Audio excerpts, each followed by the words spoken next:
Live. Well, back again. It is another Thursday evening with PM and the PM Pong and Mav are here to talk about something tonight. We don't really know what, but we're going to talk about something tonight, and it's going to be fun because that's what we do here.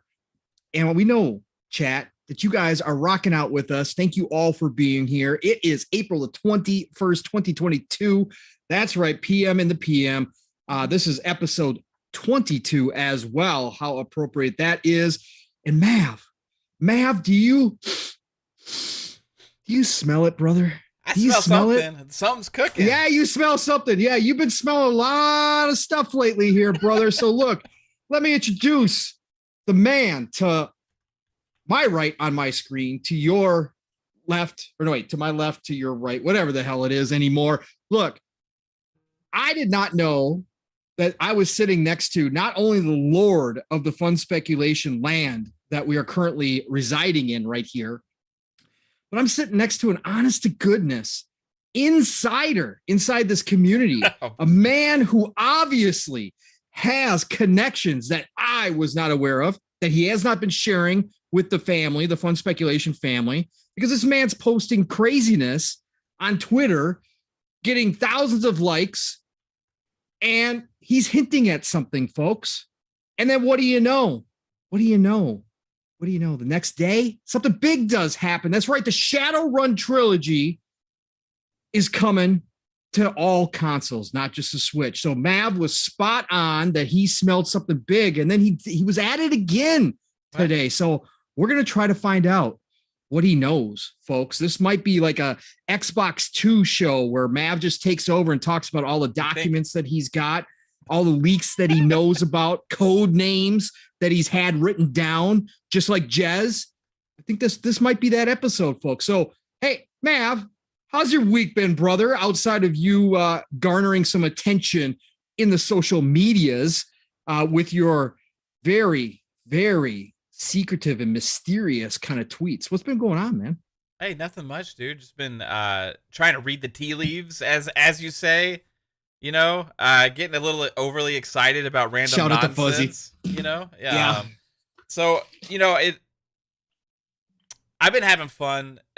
Like work is finally getting like normal work, not extra side work. My normal work is starting to get busier and better, which makes life better, which gives me more free time to be able to actually play some games and stuff, and hang out and try and maybe focus on some YouTube again, hopefully in the near future, as far as making videos and stuff. So I'm hyped about a lot of that stuff.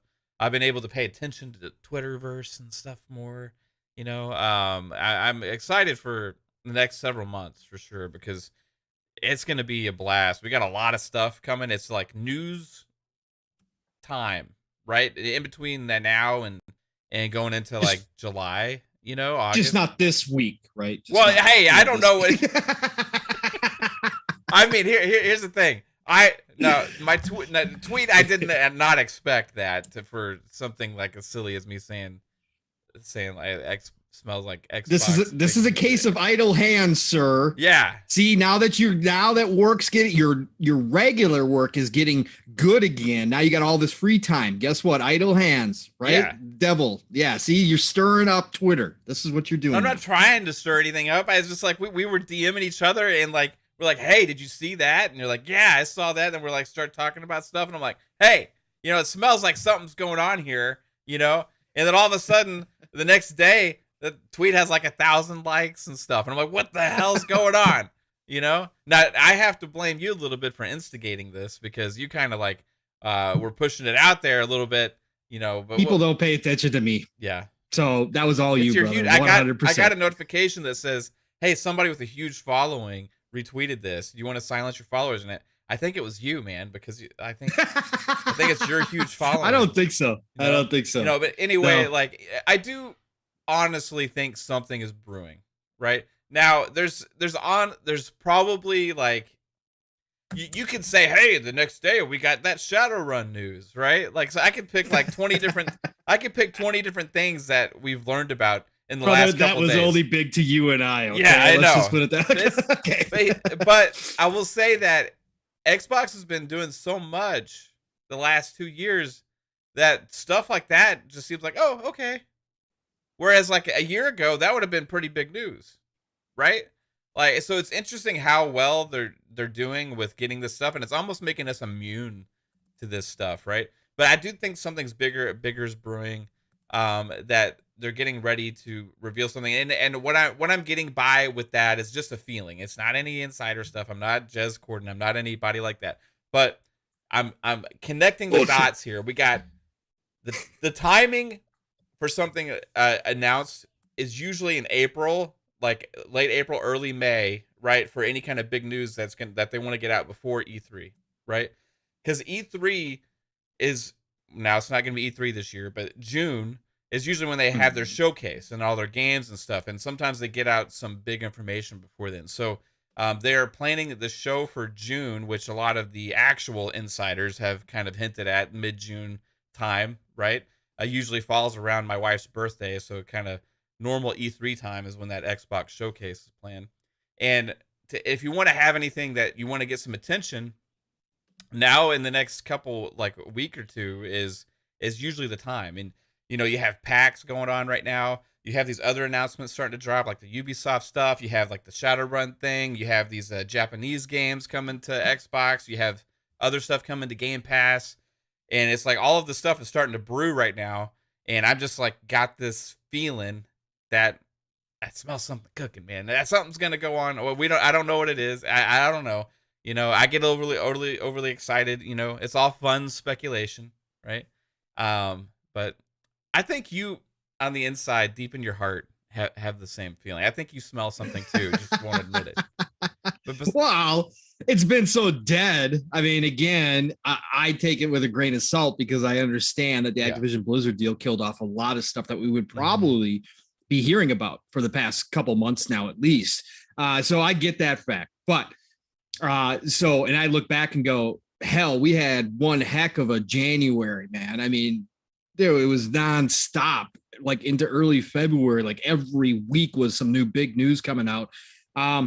So yeah, it feels a little dead now. So always when things get this quiet, especially on the Xbox side of things, you always got to believe that there's something brewing. And I think that they're at that point where always something is brewing. They're always talking. They're always cutting deals. It's just about when we find out what those things are, right? So I think that, like you said, as we approach June, as we closer to E3 time, I'm still going to call it E3 time. I don't care.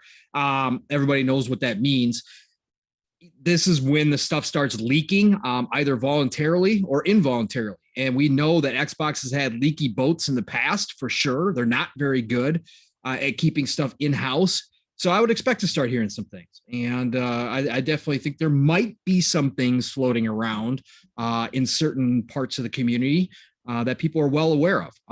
And I think that because of everything that happened over the past year with all the leaks, with all the rumors, with everybody getting upset, supposedly, at all the rumor kind of mill churning away on social media, I think that there's some people that are being very respectful potentially in this community that are holding some things very close to their vest that normally might not do that. And I think they're doing that out of respect for some of the people at Xbox. So, but I think we might hear something in the next week or two bubble up.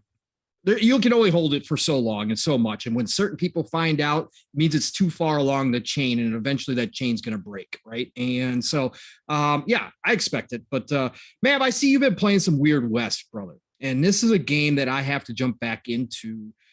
I've gotten sidetracked and I'll do that. And I'll talk about my stuff next because I'm weird like this. But anyways, for you with Weird West, what are your initial thoughts on it, brother? Weird West is awesome. Yeah. I mean, I kind of thought it was going to be like this little smaller RPG type thing. And, I'm thinking indie game, it's going to be something that, you probably put a few minutes into here and there. And when I first started playing, honestly, that's like the kind of vibe I got even when I first started it, because like the first level and the little intro area kind of like is like that. And I'm like, okay, this is cool. Like this is kind of what I expected. And but what happened after that was going to the second level, and it's like, wow, okay, there's a lot to this. There's a lot of strategy to the way you approach and attack these levels. There's a lot of loot. There's leveling up of the weapon systems and all of these things. There's bounties. You go on different missions, the timed missions, and they change. You know, like there's a hub world where you can do all these different kinds of upgrades on, like a town. You know, where you can do different upgrades on all these different kind of stuff, and it was pretty freaking awesome. I didn't expect to enjoy it that much. The only reason I was kind of excited about it is because I do like top-down games, and it was a Western.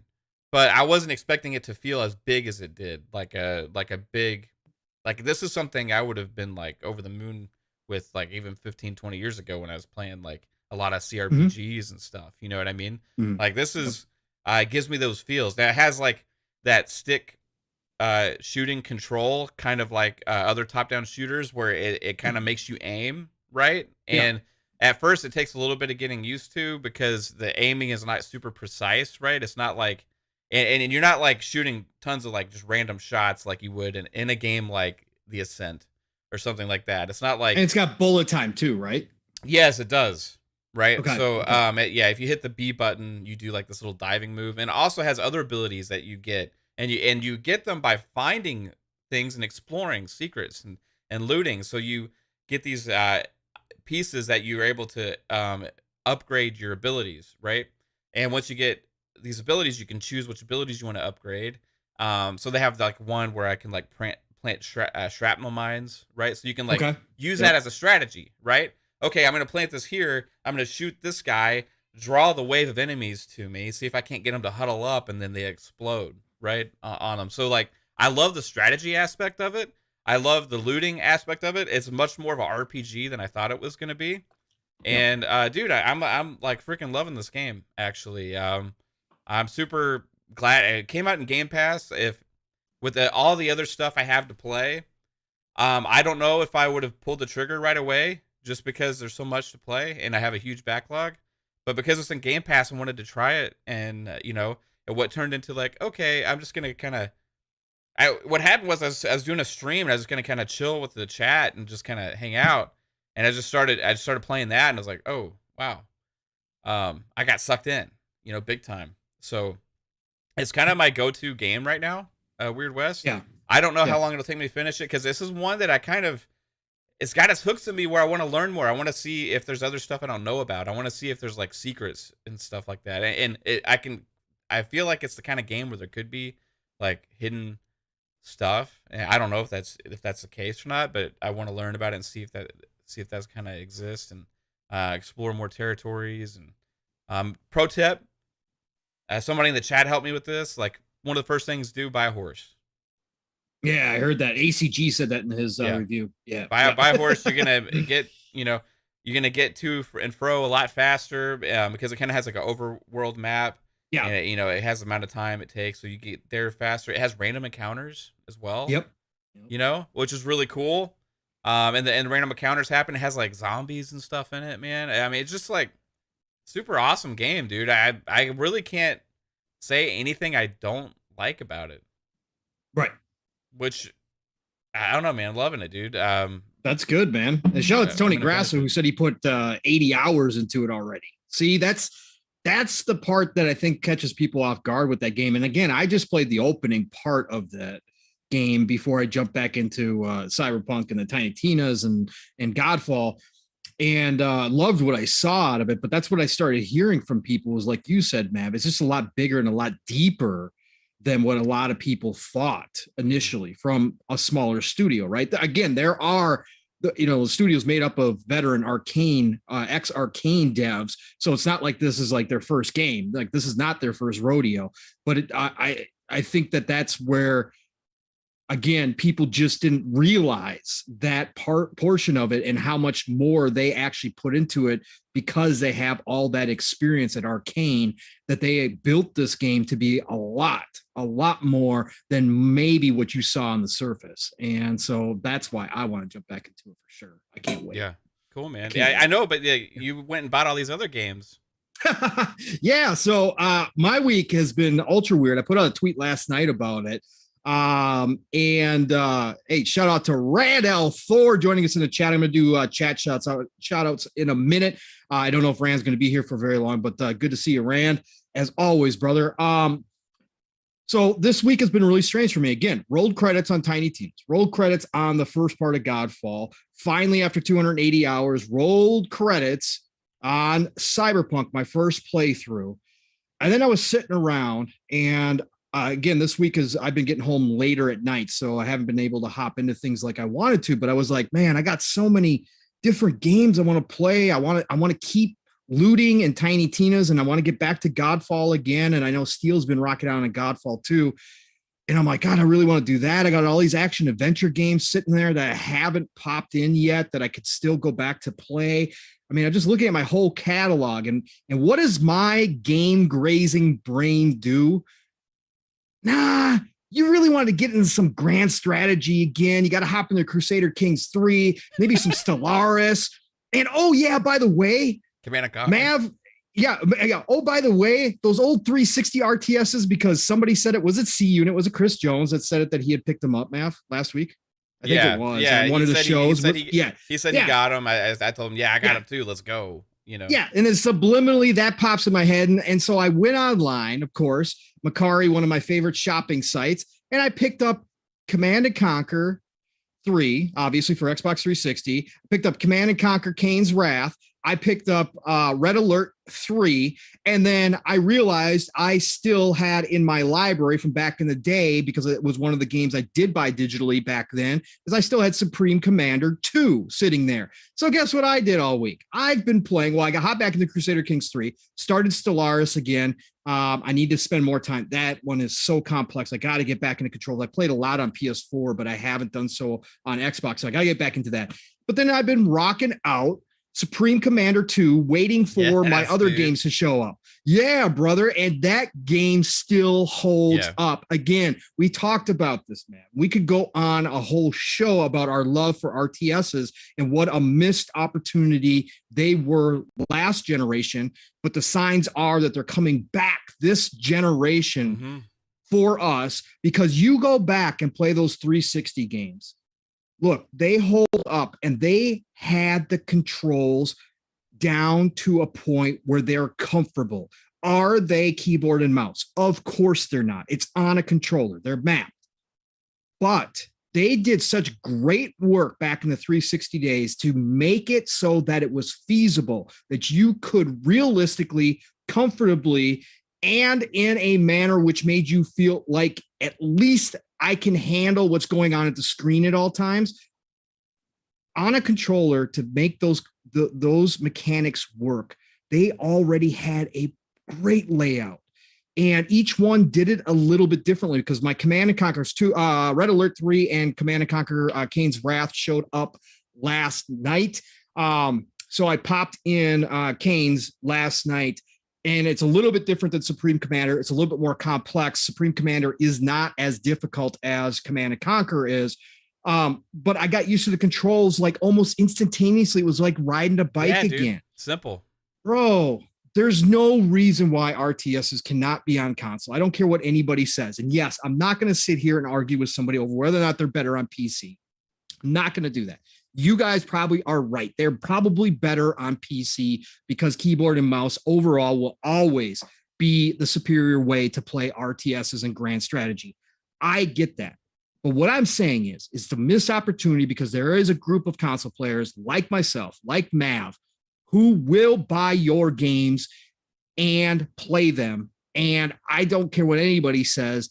I still believe that to be true. And I'm very thankful and hopeful from everything that we are currently seeing, especially with publishers, like Paradox Interactive out there, who has climbed my ranks of favorite publishers now. I told you guys they were trying to buy me off. They were trying to get me to say they were my favorite publisher. Again, they're not going to beat out Bethesda at the end of the day for me.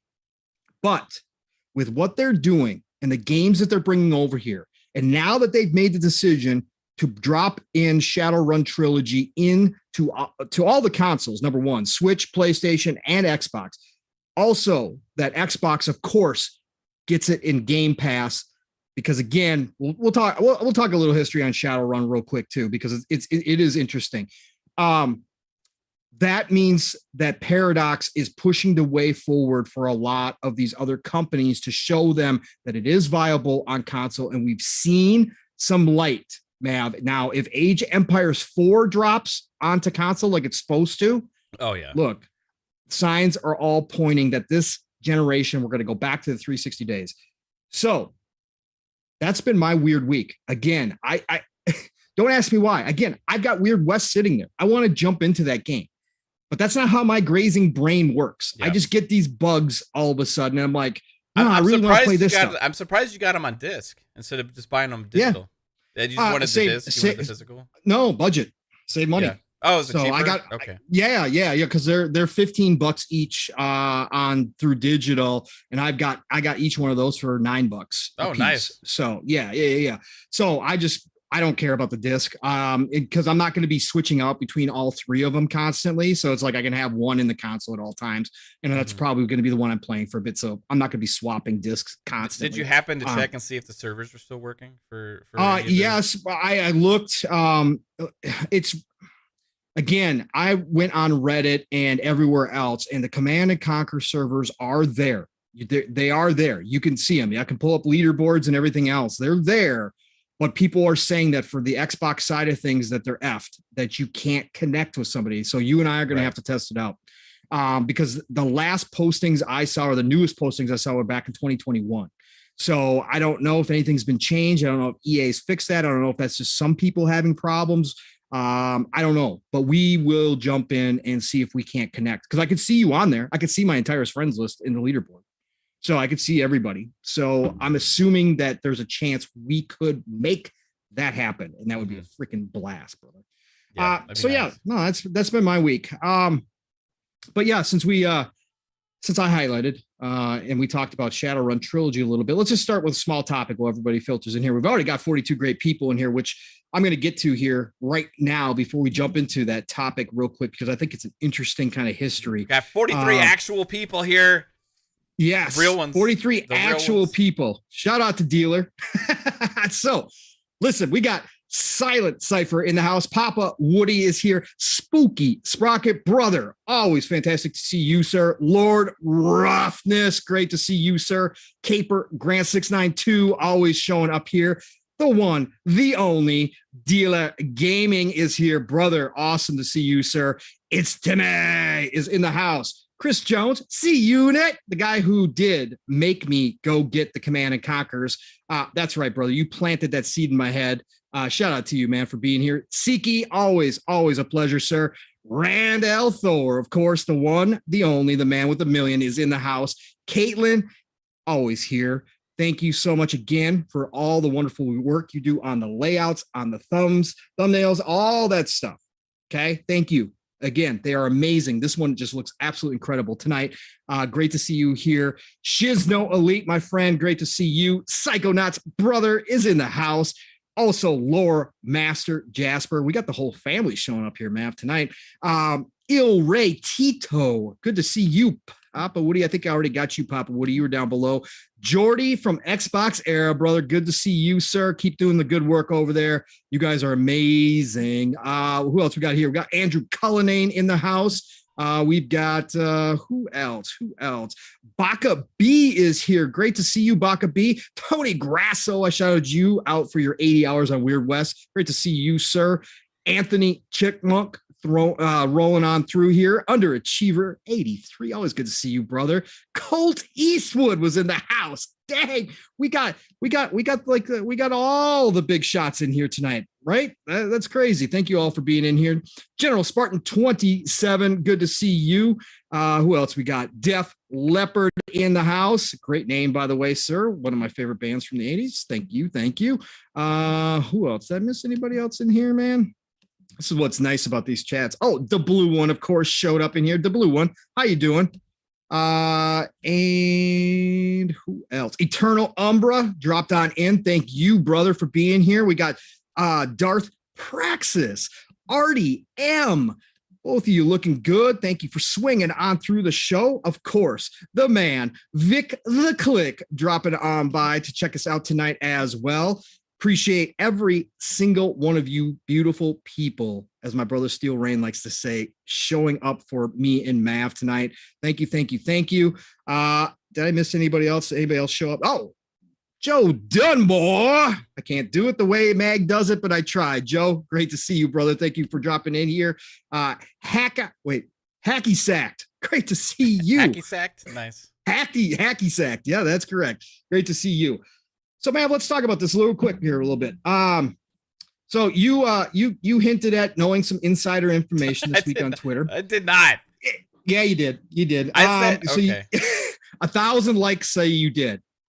Okay, period. I'll take it. Hey, if people can believe what they want to believe. It's okay. I'll take it. Anyways, the next day, again, this isn't news that everybody is going to be impressed with, but this is Mav and I's show, and we like to run down all the kind of gaming stuff, and especially the stuff that excites us as well. So, hey, look, the next day after you dropped that, it came out, and my favorite new publisher, Paradox, came out and said that, oh, by the way, Shadowrun Returns, which had the Shadowrun trilogy, which had been announced for the Switch earlier at one of their shows, was actually coming to PlayStation and Xbox. And we had seen some smoke about this, and people had broken this down. Now, the Shadowrun franchise, for people who do not know the history of Shadowrun, and we do have some younger people that do listen to us who may not be aware of what Shadowrun is.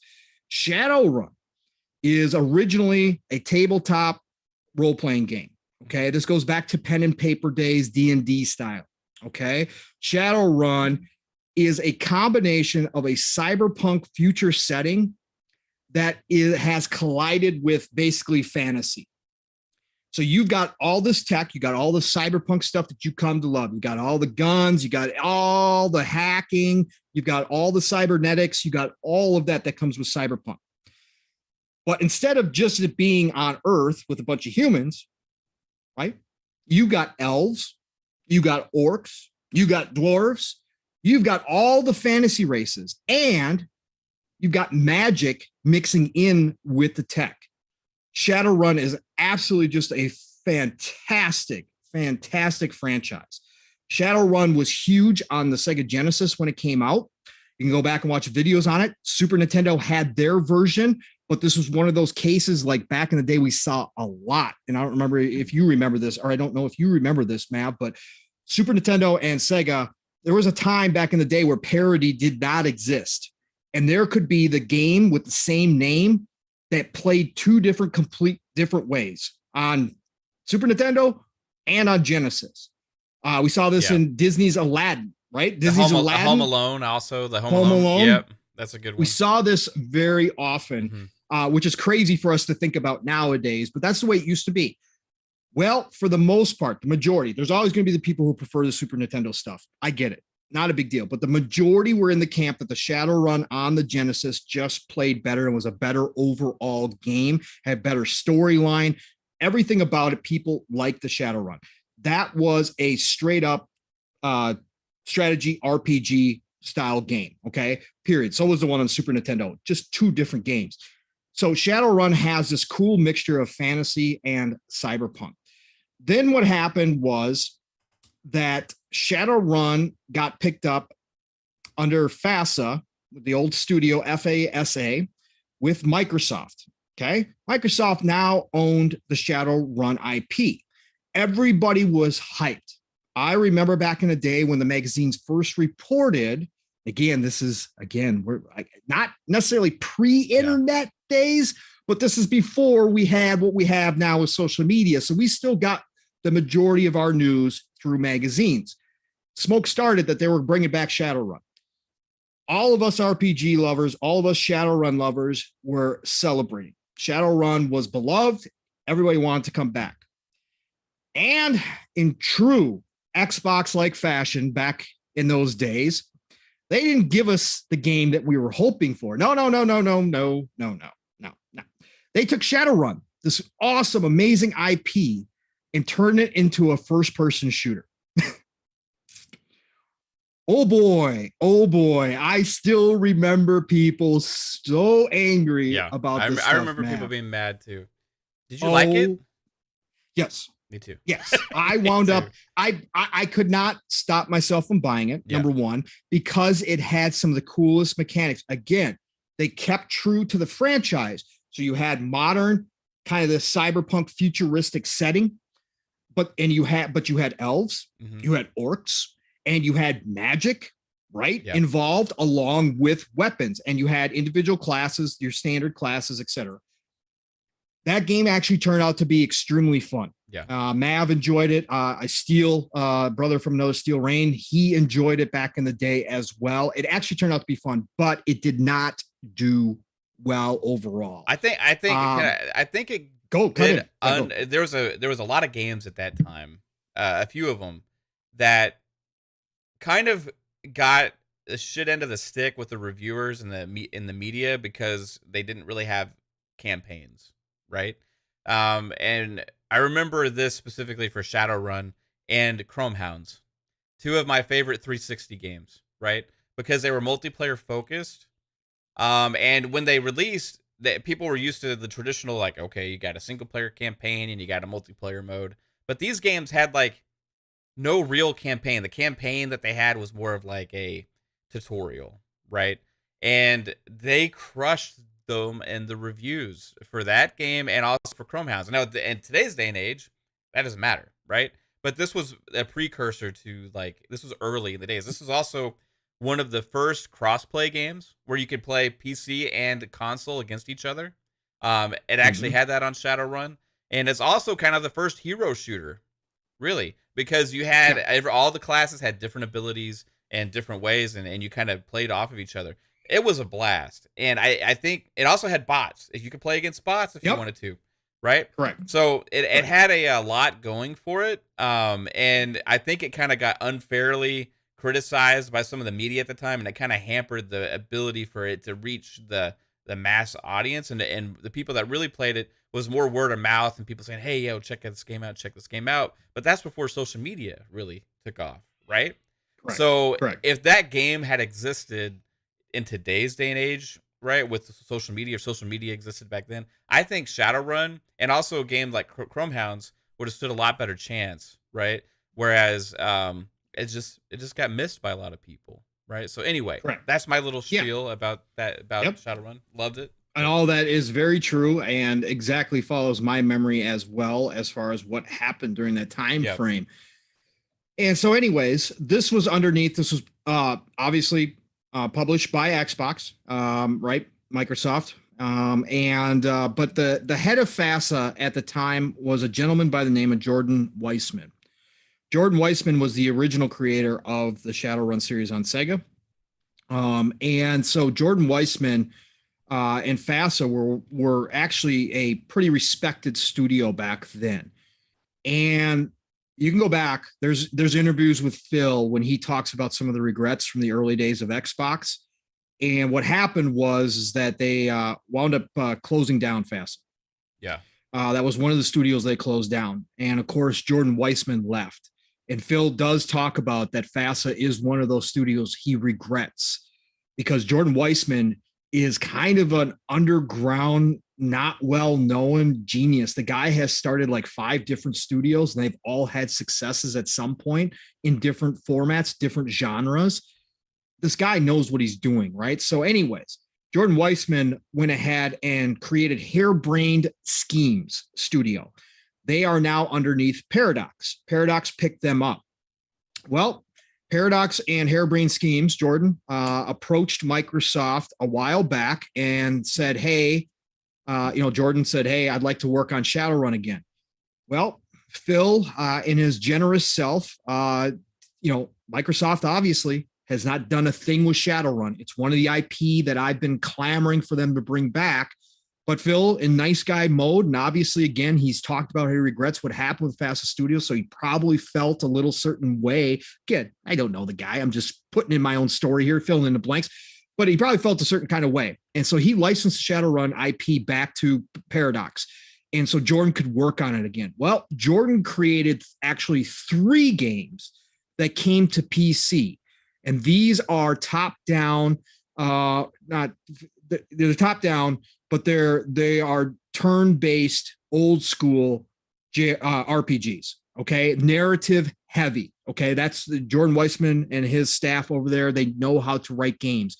Go and look at these 3 games that were out. It's Shadowrun Returns, Shadowrun Hong Kong, and what's the other one? I forget the other one. Dang it. There's one more in there too. I just slipped out of my head. Anyways, go look at those 3. They all, I think, scored in the mid 80s, I think, on Steam as far as games go. People who like Shadowrun and enjoy Shadowrun, the lore behind it, and this franchise as a whole, absolutely loved those games over on PC. And guess what? Because I'm assuming that Microsoft owns the IP, they were nice enough to license it to Paradox, and Jordan Weissman, little scratch my back, I'll scratch your back happened. And again, it was just announced that not only is it come now that they are launching it on all the consoles, including Xbox, it's also going to come to Game Pass day and date. Day 1, June the 11th, I believe it is. You can pre-download the entire trilogy right now. If you want to buy it, I think it's you buy 2 get 1 free deal. So if you can buy them individually for like, I think you buy them individually for like $20 each. But if you buy the trilogy, you get one of them free for like, it only costs you like $45 or something like that for all 3, or something, $50 for all 3. So go check out these out. If you guys are into turn-based combat, if you love narrative-driven types of games, if you like the idea of the cyberpunk meets fantasy kind of mix mash of everything together, I'm telling you, you will not be disappointed in these games. So go check them out, because this is going to be an opportunity. And again, got Game Pass risk-free. Yeah, so just go try download it, see what's going on. Matt, you got anything else to add to this? Because I know you are excited as well. We both love these types of games, but Shadowrun is a beloved franchise coming back for a change onto console, which is so nice to see. Yeah, I actually first learned of the franchise from the FPS, right? Yeah. Because I played RPGs like Neverwinter Nights and stuff like that. I was really into those, but Shadowrun on PC I never really got into. So I'm really excited to see it come to console, and I want to see like what the upgrades are, because it is, I think it is optimized for Series X and S and stuff. So yes, I'm curious how, it's probably going to run really smooth and have some kind of graphical details and stuff, and maybe resolution and things like that. So I am going to experience it like the best way possible, really, for me, because I know a lot of people be like, hey, you should play these games on PC and stuff like that. But like, I don't care, like I prefer to play with a controller in my hand, period. And if I have to adapt the way I play a game because I have the controller in my hand, I'm going to do that.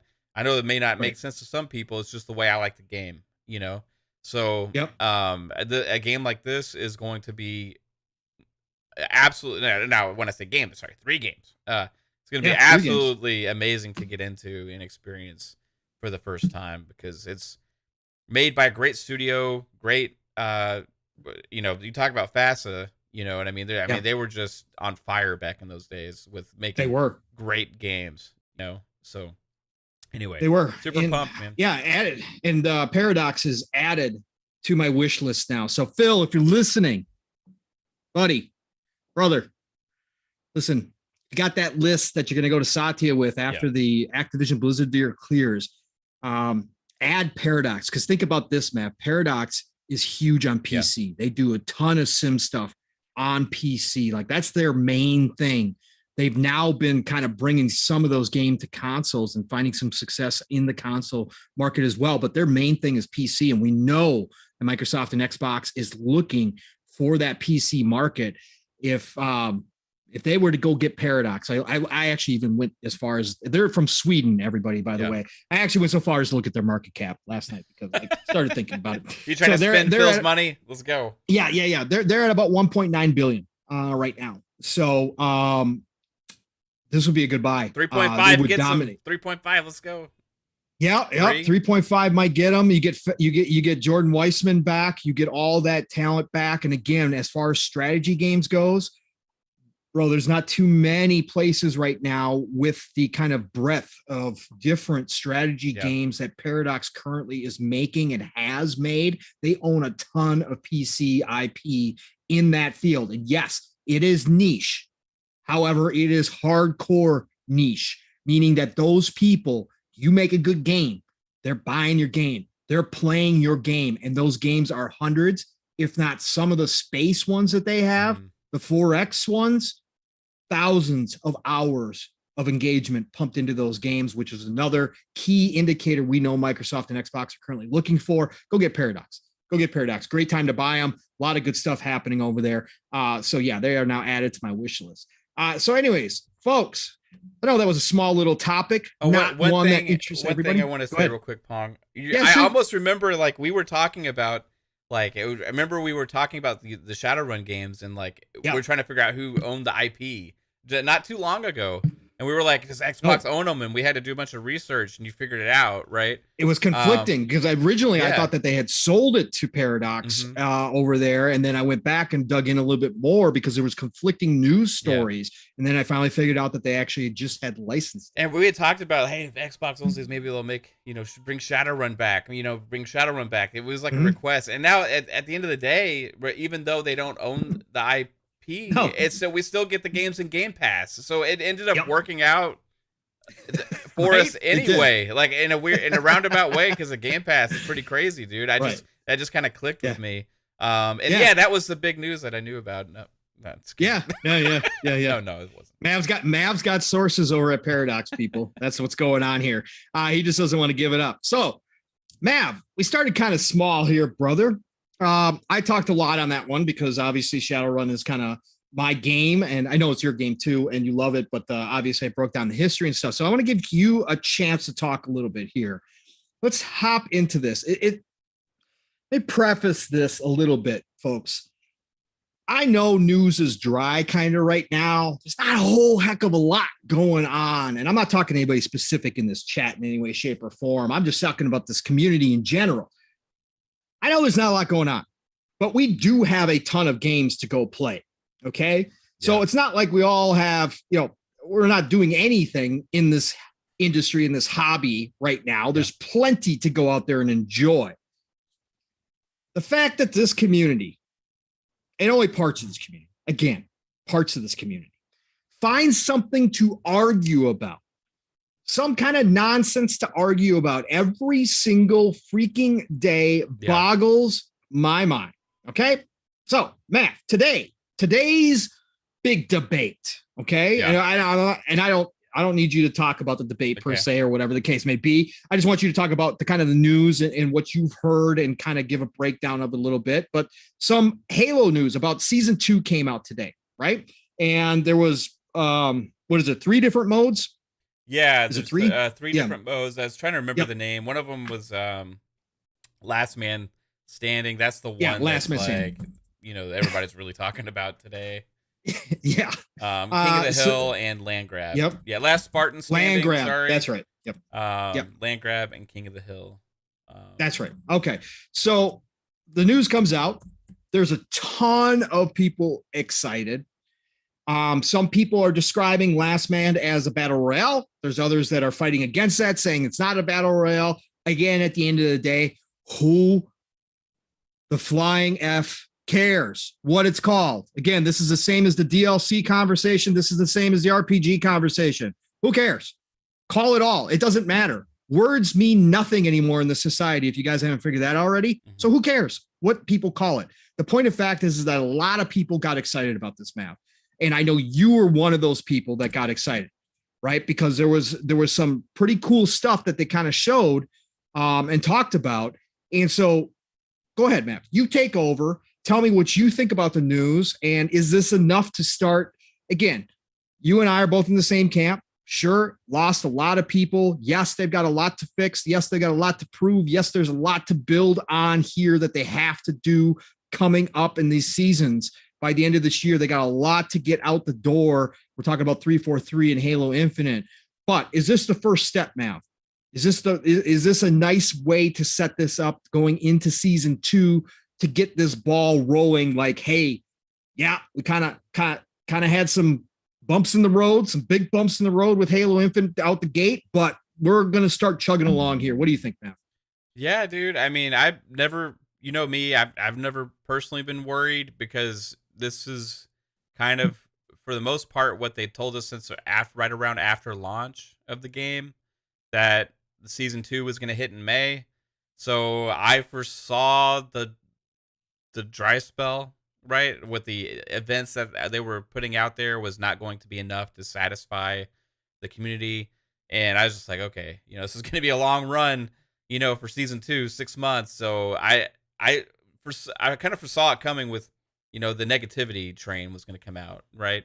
But like a lot of games like this, like when I say like this, I mean free to play type games, they tend to come back as long as the devs stay committed to them and pump out the content.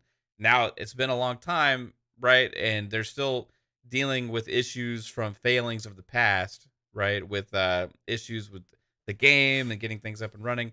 But this is the start where you're starting to see the community start to raise some excitement again, right? You're starting to see the more positivity out there on social media and everything regarding, besides the arguments of like what a mode's called. But you're starting to see a lot of the positivity about, okay, there's how many modes, you know, there's going to be this many maps. Oh, okay, that armor customization looks pretty cool. Oh, we're going to get this, we're going to get that. And it's like, yeah, of course, you know, this is kind of what was the plan, you know? So I definitely am hyped for it, bro. I mean, we got 3 pretty substantial modes with more news from the actual insiders out there of another big one coming late this year potentially. So, dude, I think once this hits, it's gonna expand upon what's already existing, right? So what's already exists doesn't disappear. You remember? So we're gonna have more new stuff, and then it's gonna grow the game. And every season, this is gonna happen. Every season, we're going to have growth within the game, and that's what it's gonna happen over years and years and years, because this game is going to last that long. You know. That's actually why I'm a fan of the model. I know a lot of people aren't, but if you have a traditional model game, let's say like a Battlefield 2042, and the audience leaves, you're kind of dead in the water, right?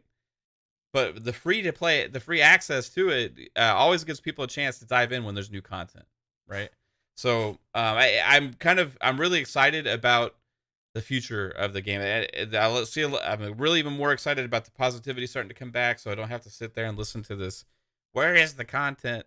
Where is this? Where is that? Now I get it. Yeah, it's where is it? Yeah, I know. You know, but they've already told us where it is. You know, so I've listened to a lot of shows, seen a lot of people talking. It's like, okay, I get everybody's frustrated, but they've already given us most of the answers. It's just people don't like them, right? So, but instead of saying I don't like these answers, it's raising the questions of where is the content still. So the answers are there. You just got to read the blog post. Now that they've put out actual trailers, has reached more of the masses and stuff, right? So people can like see this stuff for themselves and get excited. So I think that's what's kind of generating this hype. But once this drops, dude, you're gonna have a wave of people come back, because that's what happens in these games. They have seasons and stuff. You're gonna have a wave of people come back. It's gonna grow over time. So while it's definitely down right now, I'm excited for it to increase, and I'm gonna have a blast, because guess what? Guess when this drops? On my birthday. May the 3rd. On my freaking birthday, season 2 of Halo Infinite will drop, and I am freaking super excited about that. Kate and I love playing together, so that's gonna be something we're for sure gonna do that day. I'll maybe do a stream that day, and freaking Halo season 2 drop on my birthday. It'd be fucking fun, man. I'm just really looking forward to it. Yeah. I'm really looking forward to it. What about you? And It's interesting. It's interesting because there's actually four modes. I just looked it up: King of the Hill, Land Grab, Elimination, and Last Spartan Standing. I'm not a BR guy. Yeah. I don't like the modes. And whether you want to call this mode or not, just for anybody who doesn't know what the kind of the conversation is. So Last Spartan Standing is a 12 player mode. Okay. And it's got shrinking zones. So that's Battle Royale-esque, right? It's got the shrinking zones. But you get, and as based upon your kill count, you get upgrades to your weapons. Okay. So it's not like the classic battle royales like the Fortnites, the Apexes that we're used to, where you're gathering up loot per se, but based upon your kill count is going to increase whatever your weapons that you currently have, give you those better weapons. But the big thing is that you get 5 respawns. So instead of having a big giant group of people, 50 to 100 people in this mode, you got 12. So to kind of make up for that, they give you 5 respawns. So again, who cares what you call it, right? But it is an interesting concept, and it is a different spin. And I give 343 the credit for trying something different that kind of melds a couple different modes together, right? And to try to see if the community reacts to it. Like you said, Mav, we already know from Jez and from other people that Certain Affinity is bringing something, that classic BR mode, sometime between season 3 and season 4 as it stands right now. They've been working on it for over 2 years, according to Jez. Yeah. So that classic BR mode, it's going to have Halo spin on it, right? We know that. Certain Affinity is not just going to copy a Fortnite or Apex Legends. It's going to have a unique Halo spin to it. So they're bringing that. So in the meantime, 343's got a smaller kind of mode that kind of gives you that same feel at the end of the day. So yeah, it's not one and done like a battle royale is, but still there's the shrinking maps. Your weapons upgrade based upon kill count, so that brings more strategy to it as well. So there is some of those aspects that 343 has put into here that I think could grab some people as they come back into play season 2, right? This mode could wind up keeping some of those people longer. Yeah. And I think that at the end of the day, we've talked about that so many times, Mav. Obviously, that's the biggest thing with Halo Infinite. That's why they went to the free-to-play model and this games as a service and this 10-year plan, according to some. That's why they did this, because they want to build that kind of community that sticks around, that plays like the Apex, like the Fortnites. They want to build that, but it doesn't necessarily happen overnight. But each time, each season that you come out with more content, and we can argue, we can have the discussion of whether or not 2 maps is enough, 2 new maps is enough.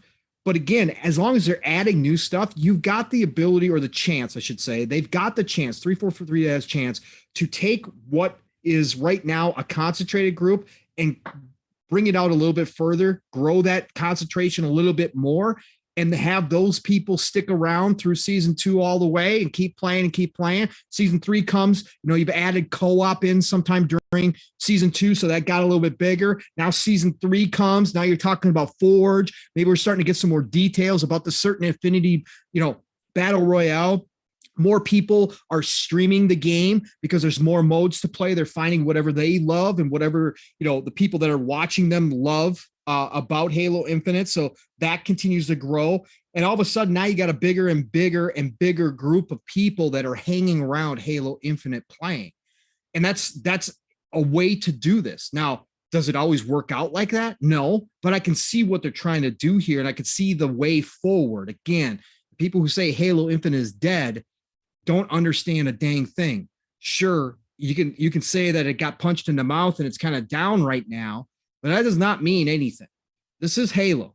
Okay. This is Master Chief. There's a TV show that is starting to pick up more viewers each and every week as it goes by, because people are starting to catch on kind of where they're going with this. Mav, you just kind of told me about the episode 3, the other that you just watched, and how it brought 5 actually. Now. Or 5. Yeah. Sorry. Yeah. The episode 5 that you watched that really brought in a lot of the Halo feels, right? And brought in some of that Halo action that kind of matches up with what we experience in game. Mm-hmm.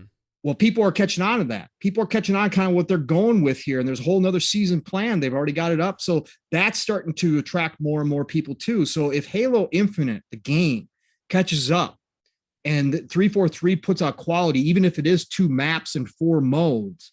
If those 2 maps are classic Halo maps that people look at and go, dang, this is so much fun. Look, at the end of the day, people play the same maps in Halo all the time. They've got their favorites, right? They got their favorite lists. If 343 can recapture that, then again, that group of people playing Halo Infinite continues to grow. And I think this could be the start of consistency. But that's going to be the key, right? That's what we know. 343 can't all of a sudden get consistent and then have another hiccup. You can't have another 6-month season like you did with season 1. You got to get on a roll now. This is your chance. You got to get on this roll, and you got to put out the content you're promising people. You got to have a clear roadmap. And again, if they do that, and then Certain Affinities Battle Royale, real Battle Royale mode drops and really does well, look, now all of a sudden people aren't talking about Halo being down and out anymore, right? Then now we're talking about how big can Halo get again.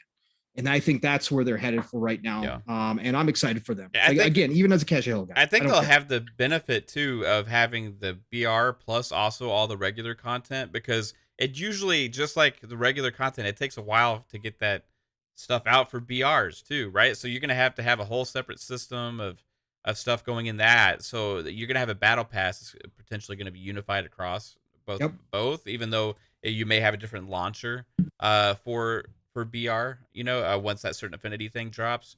So it's going to give people, like, they're going to see value in that battle pass drop, and the customization that they buy, more than just like if it launches with bare content, because you're talking about at that point between season 3 and season 4, right? And even just this season 2 is adding like just as many modes almost as we had to begin with, right? So and Jasper, leave it to the lore master in the chat, I was just telling us, there's actually some other YouTubers and Halo guys that seem to be in the know that says there's other season 2 modes coming throughout the season, maybe part of the special events and stuff that they have, kind of like the 10 Rye event that they've had, where they had Fiesta and all that kind of stuff. What I'm still curious about is if they're able to get out more maps throughout the season, potentially have like a mid-season drop of like a map or 2.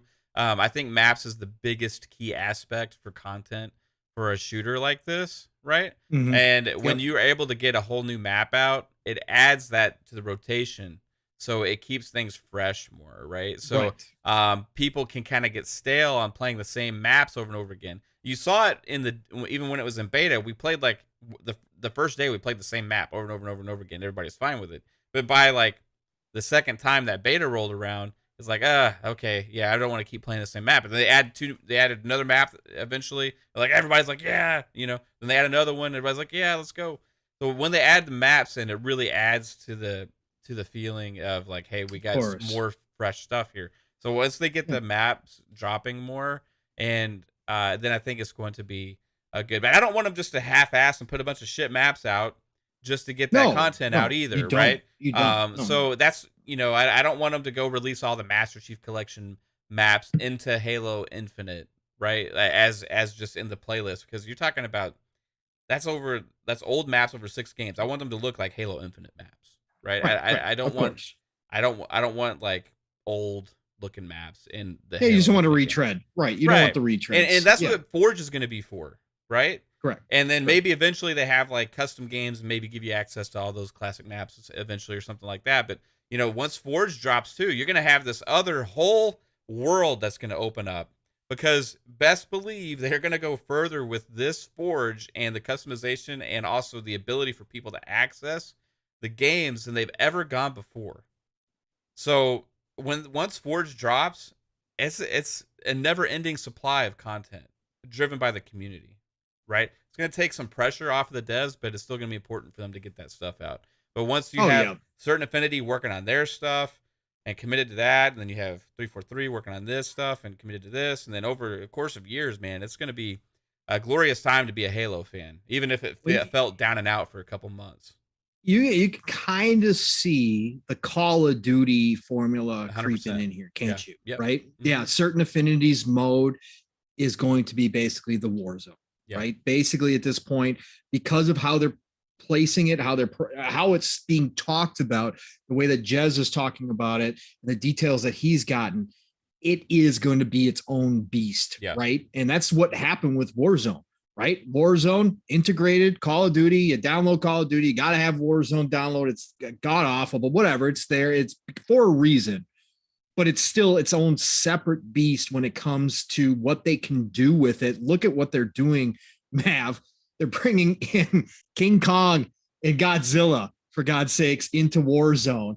That's the kind of creative stuff that you can do, whether you think it's stupid or not, doesn't matter at the end of the day. When you have that mode separate from the main kind of classic multiplayer, you can get away with doing that BR stuff that everybody seems to love, that continues to get engagement, that people come back and buy things for nonstop, right? That's why Fortnite's so successful. That's why Apex is so successful. There's one last thing I'll say about this is 343. If you're going to start releasing, like if you're going to have like special weeks where you have new modes go in there and that kind of stuff, and for limited time or whatever the case may be, like what lore master Jasper was talking about. Listen, don't get cute, 343.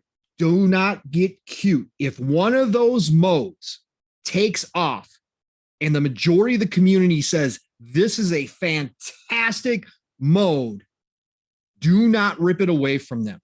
Okay, be adaptable and keep that mode in play, right? Get that back, get that into the, you can pull it initially, but if the community is clamoring, I don't care. I think one of the things Lore Master said was vampire ball or something like that, whatever it is, right? Whatever it is, if it's vampire ball and you pull it after the week or 2 weeks or whatever you have it going for, and all of a sudden the community is up in arms saying, bring us back vampire ball, be adaptable and get that back into the rotation immediately. You will help yourself immensely if you don't play those games. I know the reasons behind it. I get why, because you want to keep people, drooling and frothing at the mouth for those when they do come back. But right now, don't do it. You're not big enough. You're not at that point yet. Drop it back in there. Let everybody continue to play it. And you'll see much more success down the road, in my opinion. Who am I? Nobody. But I'm just telling you, as a gamer, it will work out for you at the end of the day. Man, we got a couple super chats in there. We do. First, you want to read them? Yeah. First, we got a member for 4 months, Mr. Dark CMF, who's building this amazing structure that's going to be a glory to gaming and entertainment paradise. Man, it's going to be awesome. Outdoors, well, not outdoors, but standalone structure. Absolutely incredible, dude. I actually love following the progress of that on Twitter. So shout out to Dark CMF, member for 4 months, said the Saboteur. We need the Saboteur. Bro, oh my gosh. Yeah. Dark CMF, look, man, it's one of those games I said there's zero reason why it is sitting and collecting dust. Zero reason. Who was the developer on that? I forget. Yeah. Well, it was Pandemic Studios. Remember Pandemic? Mercenaries. Remember Mercenaries? Remember how huge Pandemic was? Pandemic was gigantic back in the day. The Saboteur, for anybody who doesn't know, set in World War II. You had to do missions and that kind of stuff. But the best part, the hook in the Saboteur's game is that the areas that you went into when you first went into them that were controlled by the Nazis, were black and white. And only highlighted in red, like the Nazi flags and that kind of stuff. That's all you saw. Everything else was black and white. As you freed that area, the color came back into it. And again, it's been done in other games, but go watch the Saboteur on videos. It is still one of the most underrated games of that generation. And it was one that does deserve a sequel that just never got a sequel because it never took off sales wise the way EA wanted it to. But man, Pandemic Studios back in the day were so good. Mercenaries was Just Cause before Just Cause. Okay. Mercenaries is what started that sandbox craziness that you get in Just Cause games.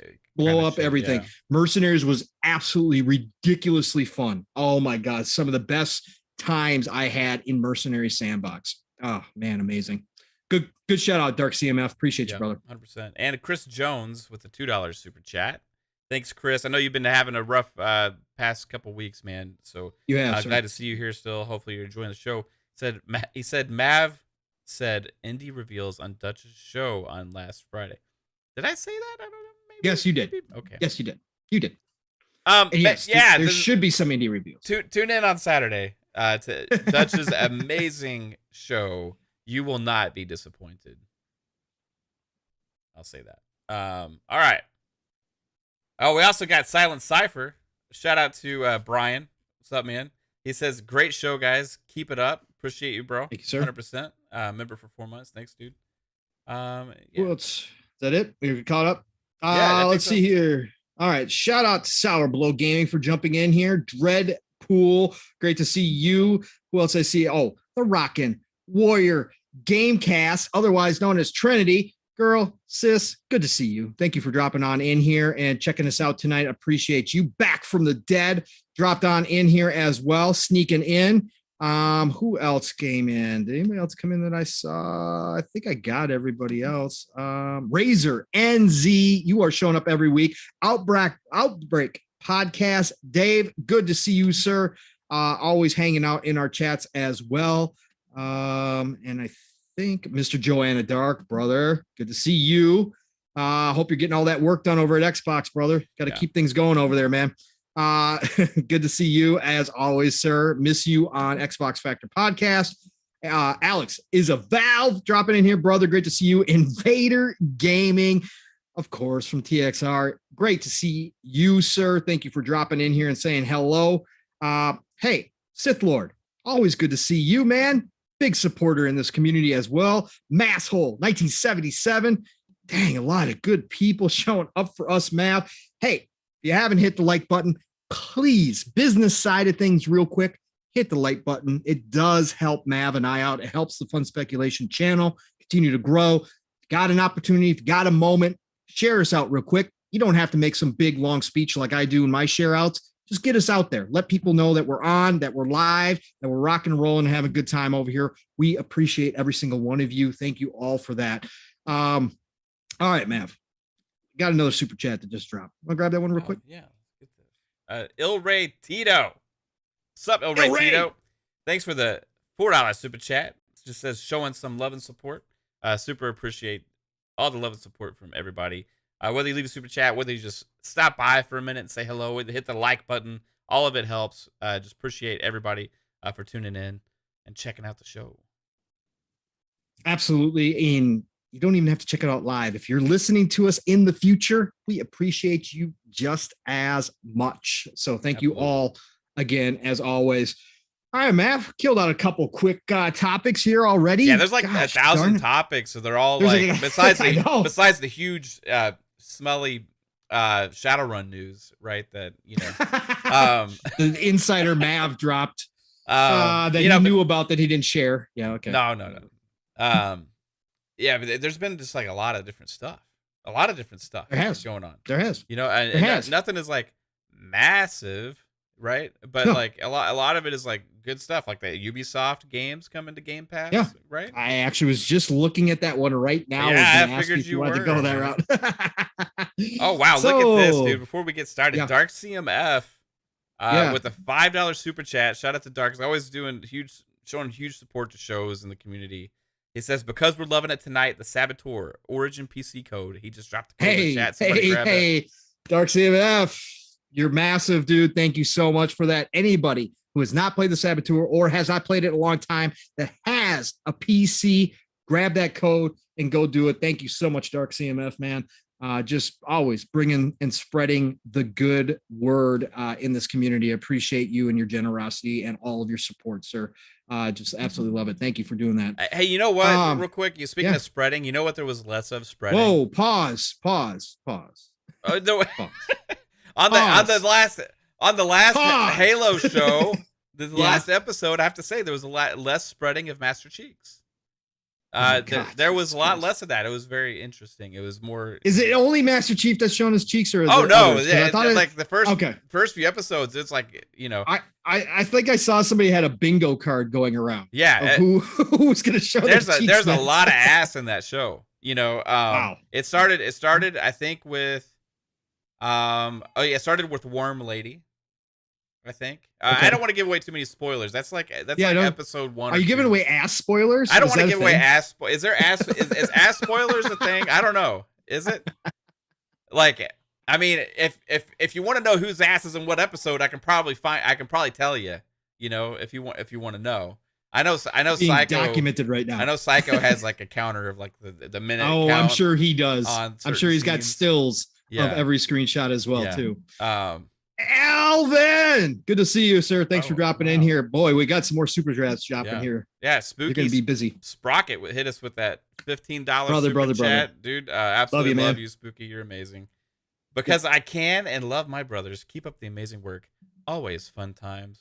Exclamation point, exclamation point, exclamation point. I love you too, Spooky. You're amazing, dude. And Dark CMF, another code with a $5 super chat. Dark, you are amazing, dude. Add another the Saboteur Origin PC code for good measure. Guys, awesome. This chat is just go grab them. This chat is absolute fire tonight. See what happens when real people are in the chat. Real things happen. It's insane. I'm sorry.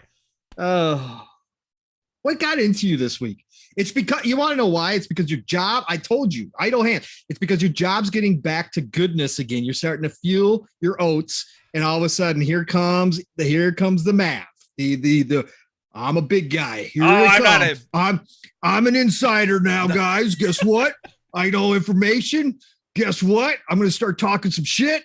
Guess what? This is how fun speculation is going to be run from here on out. Oh, I can't wait. It's going to be fun. You guys, no, seriously, the more that my regular job is good, the more I can put into the show, and you're going to see some awesome stuff happening over the next couple months if everything keeps going like it is. Caitlin, if he starts talking about doing his own shows and getting rid of the rest of the family, you need to DM us, okay? If that starts happening, we're gonna have to have an intervention with this guy, okay? So please let us know. We do need to have a talk, Pong. I'm mad. No, Papa Woody, good to see you. You went there, Papa Woody? Really? Okay. All right. Yes. Of course. Man, I love what's going on. Here we go. Let's see here. Ubisoft. Yeah, it's awesome. Ubisoft. So, for those of you who may not be hearing things, guess what? Ubisoft had a bunch of news this week, actually.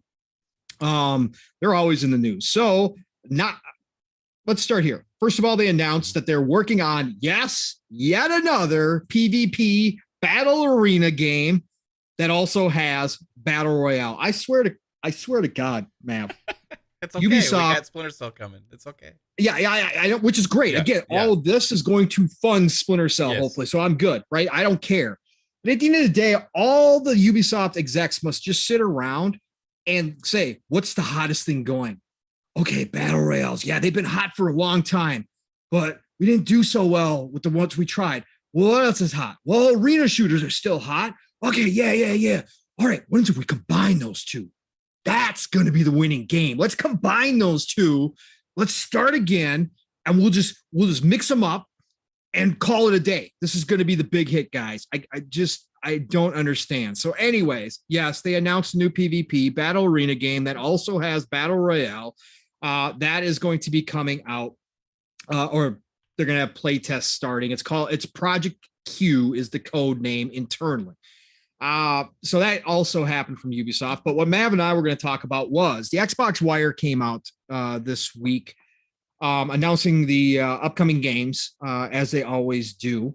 And then on the bottom of the Xbox Wire, they dropped what a lot of people missed. And I don't know why they didn't lead with this, because I actually thought this was a better lead than the Game Pass games this time around. No shade on the Game Pass games. Again, any games that drop in the Game Pass are worth a chance and worth a risk, and who knows what you all of a sudden absolutely love. So I don't always say, kind of meh for Game Pass games. I'm just excited to see what's coming in there. But really, the Ubisoft news at the end of the Xbox Wire was kind of a big deal, Mav, in a couple different ways. And I'm going to let you talk about this here.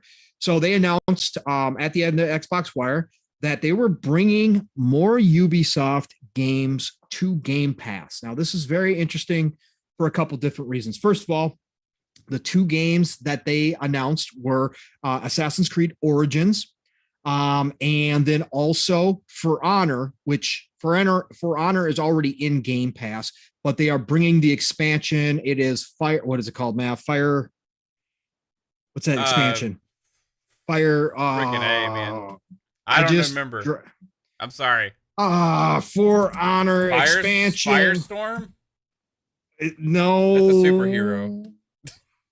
Chat, save us if you know it offhand. I'm going to look it up real quick. For Honor expansion. I'll Google it. Hold on. I'll save you. Hold on. Okay, save me. It is called Fire. It's Marching Fire. Marching Fire. Marching Fire. Yeah. Marching Fire. So they're going to add the actual Marching Fire expansion to the Game Pass as well.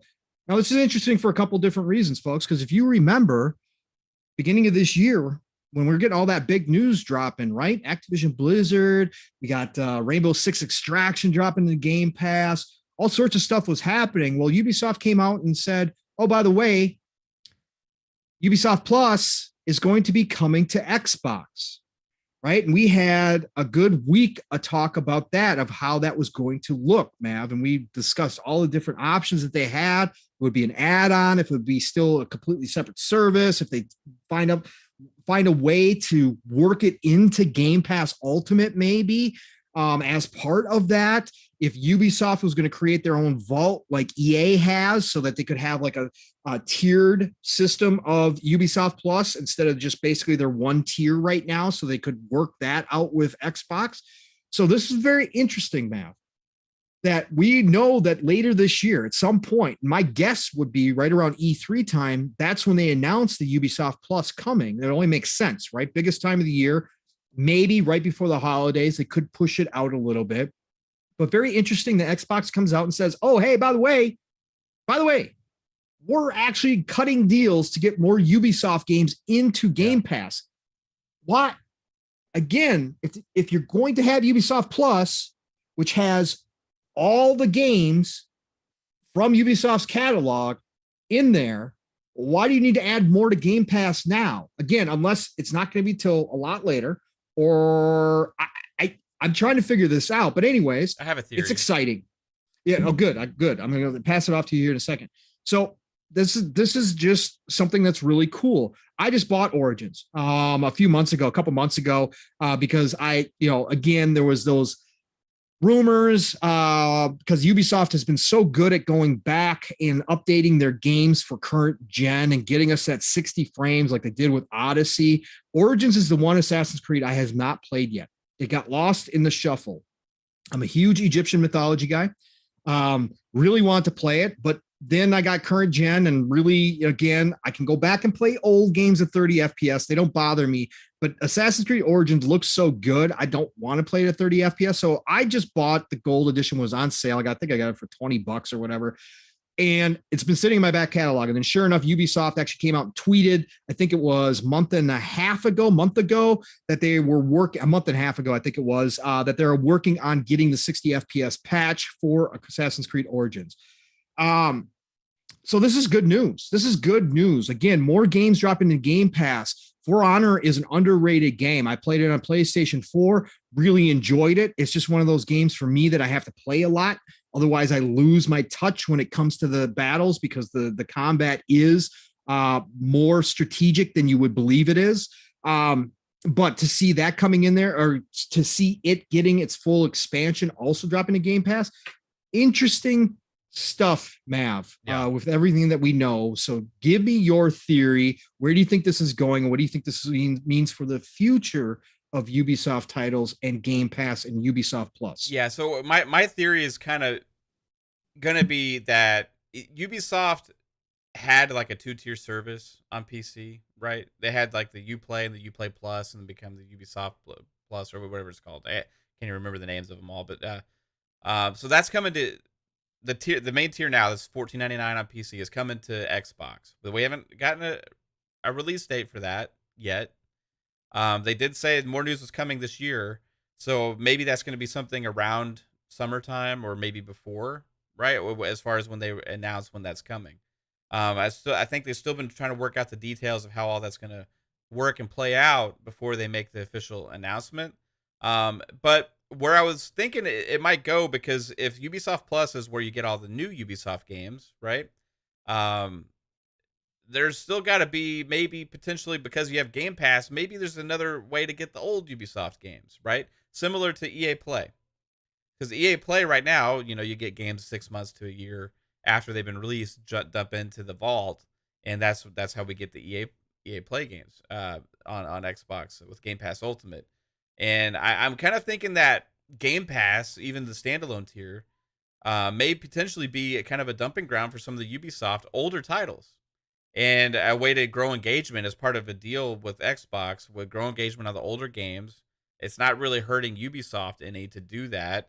In fact, it's actually just probably going to make them more money, because those games sales numbers are going to decline anyway over time, right? By that time. And then you're going to have the new Ubisoft Plus games dropping with the Ubisoft Plus service.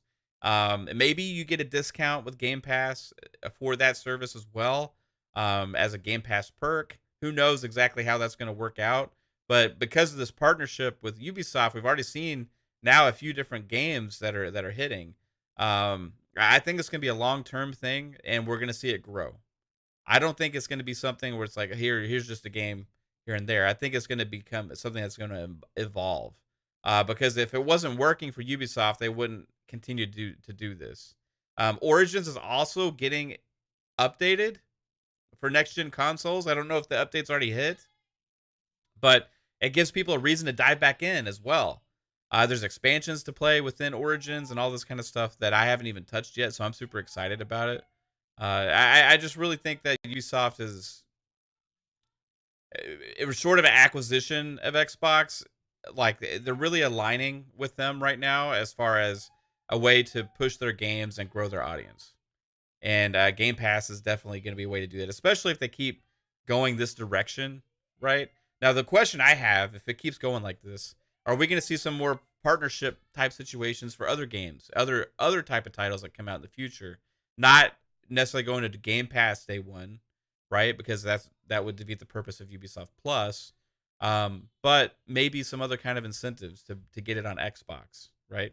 If that's because Ubisoft, you got to think Ubisoft, if they got their service Ubisoft Plus on Xbox, they would be incentivizing people to buy and play their games on Xbox as well, because they want more Xboxes out there, right? Because the more Xboxes that are out there, the more potential customers they have that are going to subscribe to their service. I don't know. It just makes sense, like, to kind of have this cohesive working relationship and partnership. I think we're starting to see kind of how it's going to shape up. I can't wait to see what the official announcement is going to be as far as the pricing and all that kind of stuff. We'll know a lot more at that time. But man, it's already getting pretty good, dude, because Ubisoft wasn't one of those to start dropping games in Game Pass before. It wasn't until last year that they started dropping a couple. They had like Rainbow Six Siege, I think, was the first big one that hit in there, and now we're starting to see more. So I'm excited. Yeah, I think when it comes to Ubisoft, I think you're right that I think that they are trying to get the engagement up for those titles. I think a bit of it is, if they're going to bring Ubisoft Plus, as they said they were, right? They want to get people. It's kind of weird because anybody who plays games and plays more than just a couple games like Call of Duty, Madden, or just isn't a mobile game player or whatever the case may be, anybody who plays games on a regular basis knows what Ubisoft gives you, right? They know what the Ubisoft games are about, but it's almost like, hey, we're bringing this service. So what we're going to do is we're going to give people little tastes of our game, even though they all know what they are, right? We're going to give people in Game Pass a taste of our games again, right? We're going to keep them in there. We're going to update them. We're going to keep them fresh so that when we drop this service, people are going to go, yeah, I like Ubisoft games. I want to go ahead and get the service, right? And buy into the tier or whatever the case may be, however they're going to work it out, right? I think that's almost what it is. Some of it also, I mean, we've had plenty of Ubisoft games drop at different times in there. They obviously just got done seeing what it did for Rainbow Six Extraction, right? We know that for a fact. We were a part of that. I still want to get back to that game. In fact, I really enjoyed that game. That was day one in Game Pass too. Yeah, that was day one in Game Pass, right? So like you said, Mav, in the beginning of your statement, Ubisoft and Xbox are definitely cozying up, or I should say, Ubisoft is cozying up to Xbox, which I think Xbox is certainly welcoming in, because again, Ubisoft's catalog is a huge amount of content to be shared on this ecosystem, and I think that they are very welcoming to Ubisoft and what they want to do over on the Xbox side of things. And I think that, like I said, this is kind of giving everybody a taste of some of the games out there from Ubisoft. Again, even though everybody knows what they are, it's a weird thing to say, but psychologically, you get them fresh in people's minds again. Then when they drop the service, everybody's just like, oh, whatever it is, $5 more a month on top of my ultimate. Yeah. Okay, I'll jump in, whatever it is, right? That's fine. Just add it on there. I'm going to play Ubisoft games anyways. And I think that might be what they're doing here, and also to continue to kind of monitor engagement of their older titles, kind of what it's going to look like when they drop their service. Maybe there's still some negotiating going on in the background too, right? Maybe Xbox is still pushing Ubisoft to get a vault together like EA, so that these older titles will drop in there and say, hey, look, you get this vault together. We cut a deal where we don't have to charge our people anything extra. Your vault of games is just available. These older titles are just available for all of our Game Pass Ultimate subscribers. Well, guess what? You're going to make money off all those microtransactions. You're going to make money off all the people buying the season passes for these old games that want all that extra DLC. You're going to make money. So make us a vault. We'll make it worth your while, right? Drop it into Game Pass for no extra charge. We'll make it worth your while. You're going to get a cut, right? So I think there might be still some negotiating going on too, just looking, kind of speculation town. But very interesting now. I like where this is going. I always like to see these relationships forming with my current preferred platform, because that means, again, as a budget gamer, I get more stuff in Game Pass for my monthly fee, which I absolutely love. I don't care. I'm renting it. I don't care. I love it. I think it's the best deal going.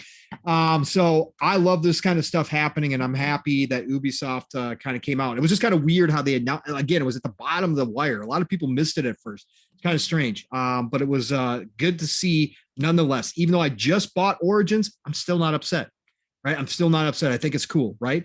And now with the new For Honor expansion being in there, I have this thing, like, especially with games that have been expanded upon or have a bunch of different DLC that's dropped. Like, if I got to own that DLC to go back and play it again, right? I've got to. Like, I don't want to go back to the old game and not have that DLC attached to it. So for me, now that For Honor is getting that DLC, I will download it and play it again. Yeah. I thought it was cool, and I want to check out the new stuff that they brought along with it and see how much better it plays now, because I played it day one. I had it on PS4 day one. I was all about For Honor. I was like, I'm going to jump in here. But like I said, I do that a lot. Yeah, but those games, right? But those games that require you to play, again, that combat in For Honor is a lot deeper than what you think. And if you aren't on the top of your game, you're going in and get slaughtered, man. Mm-hmm. You're going to get slaughtered by somebody who has been playing a lot. So that's what happens. Especially now, because a lot of the people that are there have been playing. It's all sweaty for years now. It's like Rainbow Six. It's like Rainbow Six Siege, right? You walk into Rainbow Six Siege right now, chances are you're going to be in a lobby with people that have been playing since day one, and you are just they're going to pull off some ridiculous shots. You're not even going to see them. Like, it's crazy. Rainbow Six Siege is fun, but now it's just a murder. It's a murder factory. Hey, real quick. Man. Hey, shoot. If you are one of the lucky people to get one of Dark's CMF's codes for the Saboteur, please let everybody know in chat, so that way people know who got it and that it was claimed and all that kind of stuff. That'd be absolutely awesome. Appreciate it if you could do that. I should have said that before when I read the super chat, so apologize I didn't do that. But yes, please let everybody know if you win a code. It's just a good thing to do. Also, want to give a shout out to Lord Ruffness, who hit us with a $5 super chat. Appreciate you, Lord Ruffness. You're absolutely amazing. He says, "Hey Pong and Mav, there's a couple titles I'm waiting for day one. A Plague's Tale Requiem, and Sniper Elite 5. Any updates, please?" Do you have updates anything? you looking for, sir? I got potential release I date mean, for Plague Tale Requiem. Yeah. Oh yeah. Plague Tale Requiem is June 17th, Yep. 2022. Yep. That's the date for that one. And then Sniper Elite is my birthday gift from the gaming gods. Yeah. The day before my birthday, May 26th, 2022. Obviously, both games, day one, day and date, in Game Pass, just for us to enjoy. I went back. I did fail to mention that I did go back and start playing a little bit of Sniper Elite 4 again too, because this is coming out. Love these games. I said in the DMs too, Rebellion is also on my list of potential purchases. Dude. Bro, I go back. Anybody who has Sniper Elite 4, I think it's on Game Pass still right now. Yeah, they make the zombie games too. Yeah, Zombie Army. Love those. They make Zombie Army. Dude. But go back and play Sniper Elite 4. I'm not joking. One of the crispest, cleanest looking is crispiest. I'll say crispiest. Crispest does not work. Crispiest, nicest, cleanest looking games out there on your 4K television. I'm telling you, they didn't update. It plays in 60 frames. That was a long time ago. Rebellion supports their titles, but I'm telling you, that game is still one of the cleanest looking titles I have ever played to this day. When I fire it up every time, I'm so impressed by how the graphics just pop off that screen. And we said the same thing. We were playing Army Zombie 4 as well, Mav. Everything on that game pops. It just comes alive. It's so incredible. They run do. like butter, and they have good graphics, and they the gameplay is fun and solid, and it's co-op works. The games work like right away, like day one. You know, it's a lot to be like. Sometimes those games are overlooked, and when people say, "Hey, that's a Game Pass type game," and I agree. In one aspect, that it's great to have people to play with that you don't have to ask to purchase the game, right? It's a way to help spread the love of a game, but it does not reflect where I think you're going with this, Pong, the quality of the game whatsoever. That is not a negative, No. And Rebellion, for their limited budgets, because they're not per se a AAA big, home run studio, for what they put out and the consistency that they put these games out at, Rebellions would be a great fit underneath the Xbox umbrella. I love what they do over there. But yeah, just because it's in Game Pass makes it has no bearing on what the quality is. And again, people overlook these titles. Again, if you're one of those people, I always say this, man, there are a group of people out there. Just like there's a group of people that only play Candy Crush. There's a group of people that only play Call of Duty and Madden, right? There's a group of people out there who legit only look forward to AAA first party home runs. That's okay. That's cool with me if that's your deal. Again, I don't tell anybody or try to gatekeep anybody from calling themselves a gamer or what you want to do as a gamer. That's up to you completely. It's your money, it's your time, it's your hobby. This is a selfish hobby. It's for you. But at the end of the day, these games are overlooked by those people and they dismiss them. And that's cool because they're not looking forward to them. That's fine, but they're missing out on a lot of great gameplay. That's why I love being the grazer that I am. People can make fun of me or talk about me, how now I don't finish games and blah, blah, blah. Why do you do that? That's what playing games are for, is finishing them. You don't start a movie and not finish it. You don't watch a book and not finish it. For me, games are different. For me, games are different. That's why I love being a grazer, because I get to go enjoy all of these, whether they're AA, single A, indie, AAA, it don't matter. I look forward to these games, and that's just me personally. And again, there's a lot of those in Game Pass, and that's why I love Game Pass. And that's why it's so valuable for me. Yeah. So we live in the hype zone kind of what's next. We do. We do. And shout out again to Lord Ruffness with another $2 super chat. Appreciate you, dude. He said, smiling my head off. Thanks for that, guys. Thumbs up. Well, thumbs up to you, dude. Appreciate the support, man. Thanks, Lord Ruffness. Appreciate you, brother. Country Gentleman, another fine member of this community, showing up in here as well. Great to see you. Mike Lowry is in the house. Always good to see you, brother, as well. Thank you all, each and every single one of you who are in here right now. We have got a very impressive list of people right now that are showing up for our show. And man, it means the world to me and Mav. That's for dang sure. Well, Mav, knocked out another another nice little medium-sized topic there. Yeah, dude. Still not as juicy as the and smelly as the Shadowrun trilogy. You know, but if you guys can't tell, Mav and I are kind of hyped for the Shadowrun trilogy. Again, I talked about it on multiple shows a while back and said, "Look, bring this to console, please. Bring this to console, please." Yeah, we've talked about it on PM and PM or Xbox Ultimate or something. I know we have. Yep.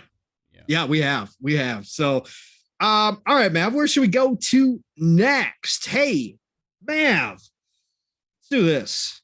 Golden Age of Gaming. And we can get into a little speculation town. I should have warned you up front about this one, or I should have thought about it. I don't need any warning. Let's just roll with this. No, I know, but I wanted us to go back and find the juicy rumors that we talked about. You'll know what I'm talking about. So Star Wars, we are in the golden age of gaming. Oh, yeah. I know where you're going with this. We are in the golden age of gaming. Okay. One of the signs, and Mav and I and everybody on our shows talks about this, all of us older guys and gals who have been playing games for a long time and seen different generations of gaming, understand when times are good, what that means for us as a gamer. Right now is no better time, but what one of the indicators is the remakes, the remasters, the old dead IP coming back out of the grave, out of the closets, being revitalized once more.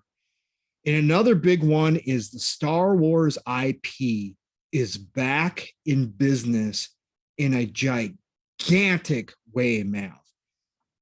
Lucas, now that Disney owns Star Wars, we're not going to get into the whole movie side of things because I'll be here 2 hours on a rant.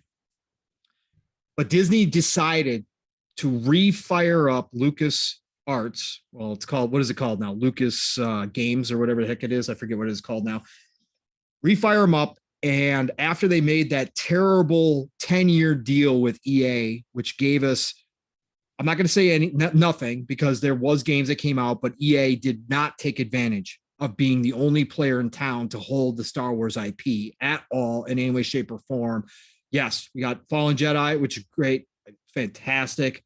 But outside of that, a couple of battle. God, why can't think? Why can't I think, Mav?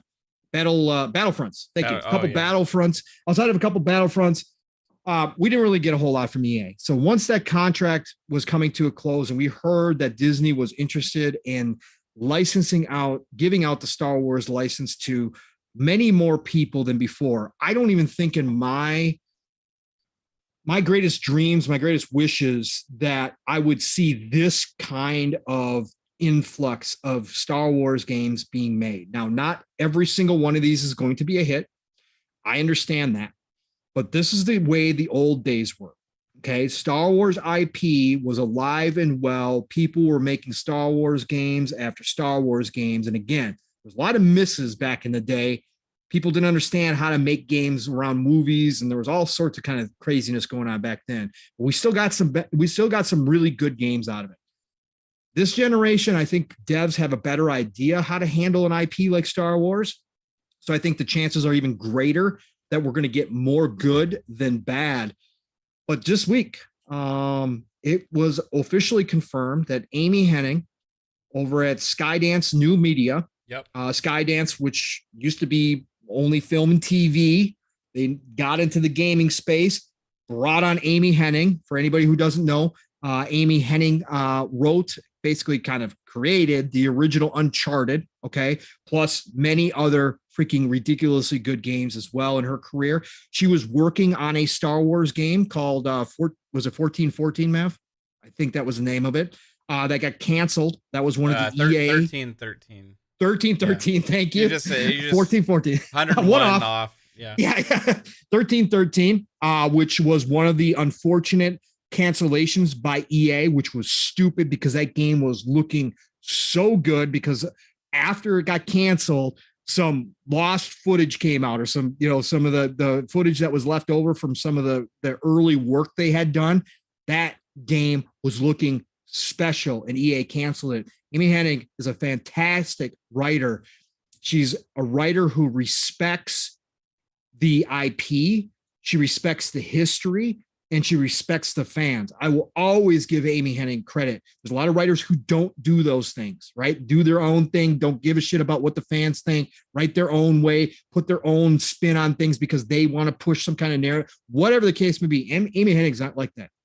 Amy Hennig understands the absolute the history of certain IP and how she's going to treat that. And Star Wars has been one of the IP she dreamt about as a little girl, finally be able to create within that universe and made it a reality. And then EA cancels her project out of the blue. Yeah. Well, anyway, she's back with Skydance, new media. They just announced and we'll talk about this in a second. We had talked about this previously at one other point. Skydance New Media also has a licensing deal from Disney for a Marvel game as well, which she is also working on. But now she's working on a Star Wars game, man. Yeah. A narrative driven, which is what she's about. Yep. And she's the writer, narrative driven Star Wars game. There are now a total of 8 Star Wars games in development. 8, Mav. We are at the beginning of this. 8 Star Wars games. We've got Eclipse, which is that strategy card battle game from the makers of XCOM, the XCOM makers. Then we've got the Knights of the Old Republic remake. We've got the open world Ubisoft Star Wars game from Massive. Made by Massive. Yes, which is going to be Division, which is going to be absolutely ridiculously good. We got some ideas on what that could possibly be. We do have some ideas on what that could be. Hunters on the Switch as well, which I said not every game's going to be great. Hunters, again, go watch the videos. It looks like a mobile game. It's on Switch. It is what it is. Whatever. It's fine. Respawns, of course, Jedi Fallen Order 2, of course, which we now know we are probably going to have announced officially come May for the Star Wars celebration at the end of May. EA's first-person shooter, which we don't know what that's going to be yet. We don't know if that's another Battlefront or if they're going a different route. We also have EA creating another Star Wars strategy game. Yeah. If we get an EA Command and Conquer style Star Wars RTS, bro, I'm gonna flip my shit, dude. Flip my shit. If it comes to console, I mean, honestly, like, even if it doesn't come to console, I'd still probably play this one. It's got to come to console. But man, if it comes to console, I will literally flip out. One of my dreams for RTSs, by the way, folks. I got a lot of those out there. And then now the Amy Hennig action adventure game. So Matt, first of all, the Star Wars side of things. And obviously if you could find the old, I don't know if you could go back and find what we talked about. I got all the info ready now, man. I've been doing some digging while you've been we'll talk about that here in a second. But so we're going to break off a little bit into speculation town again. And if you've been listening to us for a long time, the upcoming information you will have heard of on one of our other shows, because we did kind of talk about this. But Mav's got some things to add to it a little bit too. Anyways. First thoughts on Amy Hennig and Skydance New Media doing a Star Wars game, sir. What do you think, brother? I think it's going to be pretty awesome, man. I know that David Cage's studio is also doing one, right? I forget the name of their studio, but anyway, that one's going to be also very narrative driven, obviously, because it's a studio. But I think this is going to be a little different than that, because I think it's going to be more interactive type narrative driven. More of like what her forte has been in the past. And I think Quantic Dream, by the way. Quantic Dream, thank you. Yeah, name was slipping my mind. I feel like her type of storytelling can like grow a whole new thing, right? Like, so when you talk about Star Wars, whenever the Star Wars game that she's going to come out with, I feel like it's going to be something that's going to set the groundwork for something more, right?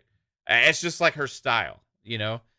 She doesn't just go on just like, here, I'm just going to tell this closed off little story. It's like Uncharted, right? Or, you know, you develop the story and okay, wow, now it's like you got this whole big world where we can tell all these different stories. And I think she's going to take and do that with Star Wars, right? I'm expecting a new story that to be told out of this, because I feel like she wants And again, I'm speaking for her. I don't know, 100%. But I feel like she wants to play with the world and potentially create something out of this, right? Like it's like, could you imagine being like an ultra creative writer like that and being given the keys to Star Wars? You know? Universe. Yeah, as a huge Star Wars fan that she's said to be. Yeah. That, I mean, you got to look at that and say, okay, given that person the keys to the car is the right decision, right? Let them do their thing and be creative and create something that people are going to be proud of. I think it's awesome. 100%. On top of that, I think it's awesome that there's all these Star Wars games again. Yeah. It's not locked behind this stupid licensing agreement with EA where all we got was, Battlefront and Jedi Fallen Order. We got Jedi Fallen Order out of it, which is great, and we're going to get more EA games from Star Wars, but it's not locked just to that studio now. Now you have all of this stuff out there, all of this potential, and it's like everybody's making a Star Wars game now. It's freaking awesome, So this is just another one. Add to that list of things to be excited about. I don't know when it's coming. Probably be a ways off because I think the other thing is first. Yes, the other thing will be first. We'll get to that in just a second here. Yeah, I think the other thing will be first. Look, Amy Hennig could certainly, she could certainly take what she did on 1313. Yes, EA probably still technically owns all the pieces to 1313, but that doesn't mean she couldn't just tweak it a little bit and follow up with whatever she's working on her Skydance and basically remake 1313 just with a little different vision, a little different story, and go back to that because it was something she was extremely excited about. But at the end of the day, again, I give all props to Amy Hennig. I believe in Amy Hennig. I think she knows exactly what to do here with Star Wars. I think she could maybe potentially, even at Skydance New Media, which is kind of a new thing for Skydance, right? If she puts the right talent around her and they give her the freedom to do what she needs to do and they build a good studio full of just great devs, there's no reason why Amy Hennig's Star Wars could not wind up being the best Star Wars out of all of this generation. Potentially, yeah. That's potentially. That's how good she is at writing, right? We saw what Fallen Order was like, right? Amy Hennig's damn good writer who's better than probably those writers that penned Fallen Order. So there's no reason why we couldn't have an Uncharted like Star Wars game that kind of blows up, that becomes a franchise, right? That's how good she is at what she does. So yeah, I have all the confidence in the world that this game is going to turn out great. And let me go back and correct myself real quick. I was thinking Marvel because of our next little piece here. And I said Eclipse. I was confusing that with the card battle strategy game with the X-Men. That's not what Eclipse is. Eclipse. Yeah. Midnight Suns. Thank you. I had two in my mind at the exact same time. So I apologize, chat, for anybody listening to this. Eclipse is the Quantic Dream one, the one that Matt was talking about. Yes. Which that game looks like it could be freaking awesome too. It could be great. The problem being is Quantic Dream is having a lot of issues for a lot of different reasons. People don't like David Gage. There's been a lot of HR stuff going on over Quantic Dream. They're having problems hiring people. They are looking for financing. All sorts of things going on. But yes, that could be a great game. Sony's not going to go in there and just buy them out, that organic I don't growth, think they're going to touch that one. I don't think they're going to touch that. I don't think they're going to touch that one. But yeah, no, that could definitely be good too. But again, Mav, like you were saying, like we've been talking about, just to see Star Wars back, this is the way it was. It was not locked down to one kind of per se dev team back in the day, right? There was a lot of people making licensed games. Yes, LucasArts back in the day was huge, right? They were pumping out games left and right. But you got a diverse mix of different types of games. It all wasn't just one style of game. And that's what we're getting back to here. Again, EA doing a strategy Star Wars game. And yes, Lord Jasper and everybody else who was talking about it, I am aware they've had those RTSs. I just never had the PC to play them. And what I'm wishing for, what I've wished for, again, as we've talked about a million times, is more RTSs coming to console. And with this license being Star Wars and it being 2022 and the consoles being what they are now, EA better bring that to consoles, whatever it is. I don't care if it's a complex strategy game or if it's an RTS game. I don't care. Bring it to console because I finally want to be able to play one of those games in the Star Wars universe. It'd be absolutely incredible. But I've heard all the greatness that was out there around those other games as well. But yeah, Mav, you alluded to it. We've alluded to it. So if you go back with us on PM the PM, like I said, you will have heard us talk about this, because like I led with, is that they also over at Skydance New Media have a Marvel game in the works. And Amy Hennig is a part of that as well. Mm-hmm. And this is also going to be a narrative game. Well, when all of that kind of came out, there was it wasn't a Reddit post. I believe it was was it a 4chan post? I can't remember which one it was. It was one of those places. So take everything from here on out with a grain of salt. Mav and I have already covered this, but take this all with a grain of salt. But Mav, when you first heard about that and we started talking about the Marvel stuff, one of the characters that you brought up that would make a great Marvel game, this is before we had any information. This was before we had any information. This is when we were talking about Marvel games and what characters deserved them, whether or not Xbox should get a game and all that kind of stuff. One of the characters you brought up, interestingly enough, was Daredevil. Yes.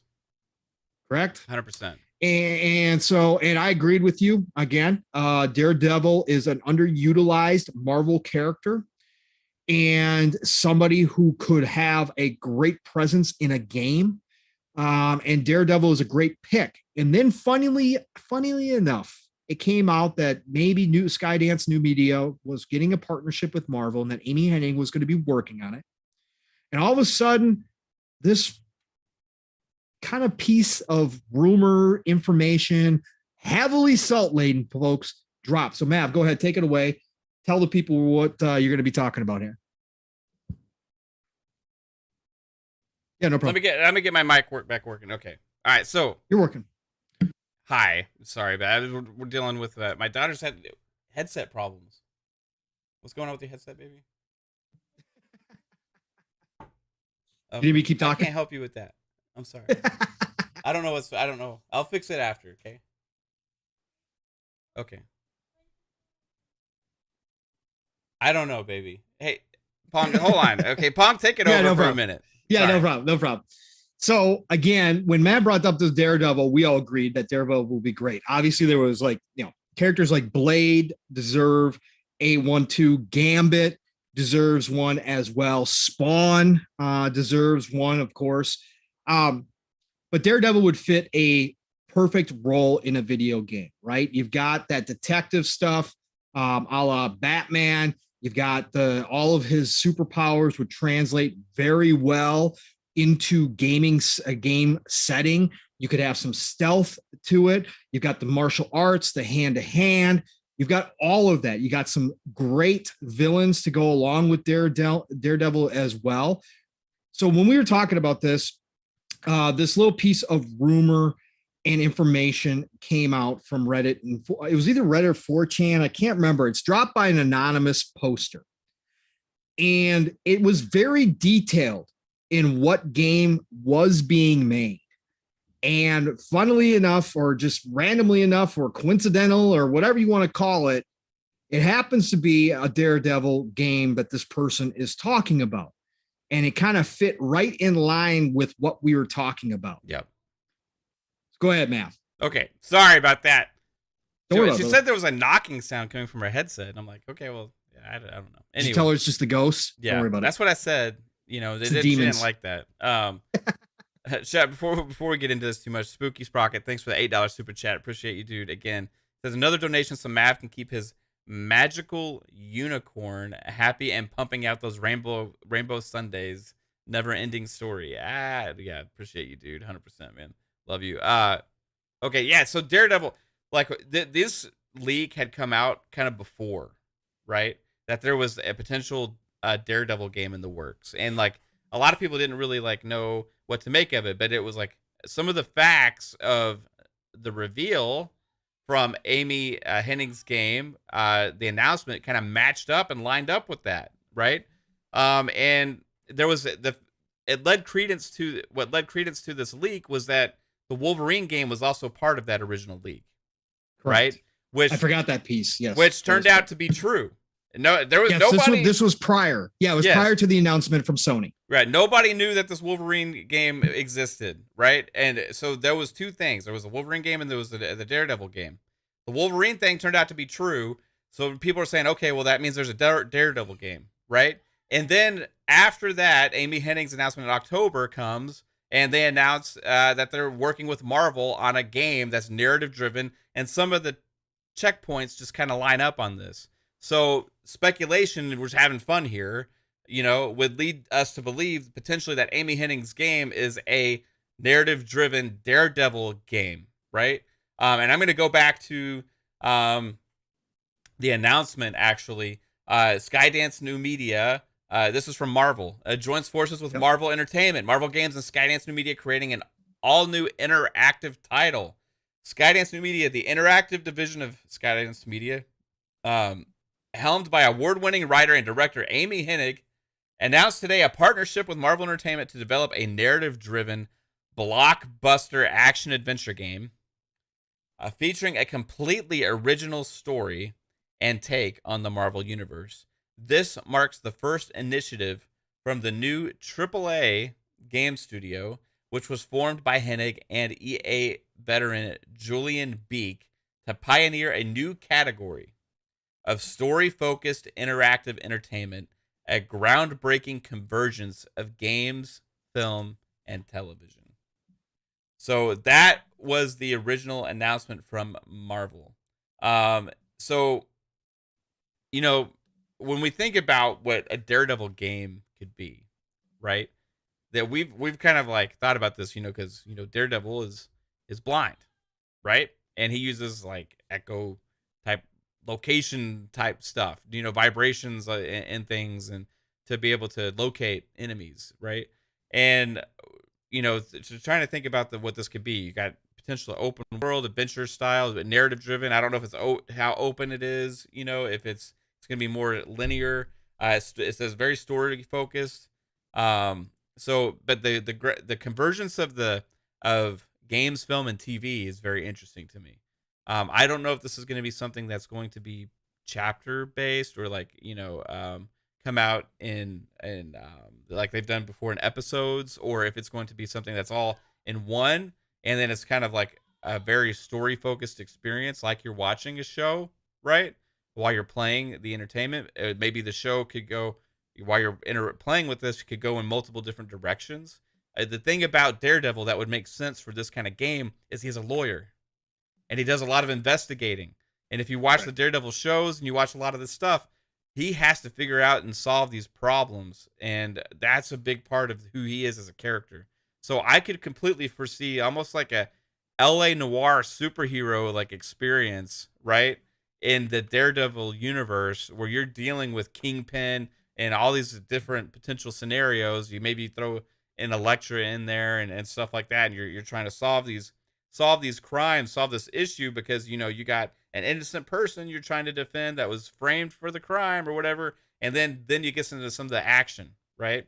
You get into those situations, and different episodes maybe have different content or maybe different chapters throughout the game. I don't know. I could foresee something like that.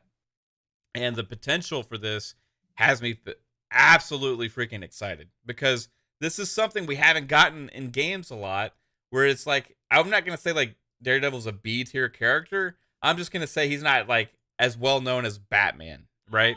And some of these other big time superheroes to potentially get a big Marvel game, right? On a side, like a character that is not as put out into the forefront as much, that is overlooked a lot, that a lot of people love, is a huge exciting thing for me. It gives us more different stories to tell. It gives us more potential, more things to be excited about. I hope it is Daredevil, and I hope it's not like something else. Even though no matter what, it's going to be Marvel, made by Amy Hennig, I'm going to be excited no matter what it is going to be. But the potential for this specifically is huge. So what do you think it could? Do you think this could be the Daredevil game? And do you think that that's the right fit? Yeah, I do. I definitely think that Daredevil would be, again, he's not everybody's going to have the same opinion, right? Yeah. Again, when it comes to superheroes, everybody's got their favorites, right? And everybody's got their ones where they're just like, man, I'm not interested. But again, with how superheroes have exploded because of obviously what Marvel's done on the film side of things, because of all the great games that we have gotten. You got Batman as well. It only makes sense to that they would want to go explore some of the lesser characters. We just saw, again, this is coming from a person who is not big into superheroes anymore for different factors, different reasons. But I used to be. I used to be a huge comic guy. I've still got a lot of them. Unfortunately, sold all my Uncanny X-Men back in high school days, which is unfortunate. But I just went back and looked at values. But I was a huge comic book guy. Watched movies nonstop, superheroes. I loved all of it, right? Cartoons, it doesn't matter, right? Big into superheroes. So but we just saw what happened with a character that wasn't very known. A lot of people loved him, but all of a sudden Moon Knight has exploded on the scene, right? And all of a sudden everybody's loving this Moon Knight TV series. And Moon Knight, again, had you asked me about Moon Knight back in the day, I couldn't tell you diddly squat about him, right? That's kind of what's happening now. They're exploring these different characters and really finding new ones that people are latching onto or can latch onto that maybe just go, just aren't necessarily the big boys. And I think that's a big thing because that expands your universe even more. Because if you can get the side characters or the B class characters or the C class characters, however you want to label them, right? If you can get those characters popular, well, that just means your upper tier characters become even bigger, right? That's how that works. It lifts all the boats, right? A rising tide lifts all boats. That's kind of what happens. And I think that that's what they're kind of exploring here. And I think it's cool as all get out. I'm going to read, I don't know, Matt, I actually did find the rumors that the actual rumors that were here, the leaks, to give an idea, to give the people the idea. Again, take all this as a salt. Okay, this is not confirmed by any way, shape, or form or anything. This is coming from an anonymous poster. Again, the anonymous poster called out. He had first of all, if you go back far enough, this poster had the information on Spider-Man for PS4 game. Okay. He had the information, they had the information on Square Enix Avengers title before anybody else knew about it. And he also had, as Matt said, information on Wolverine before it was ever announced. Okay. So this is a track record per se that this person has gotten some kind of information. So it says Marvel is currently working on a Daredevil single player narrative focused game set to release on next gen consoles, now current gen. This information was released back in 2020, March 25th of 2020, by the way. That's when this information popped up. Will release on next gen consoles in late 2021 or 2022. Now, COVID obviously happened. We know what it's done to game development. So obviously probably not this year. So 2023, 2024 is probably when we should expect this game if it's going to come out. Current target platforms are PC, Xbox Series, PlayStation 5.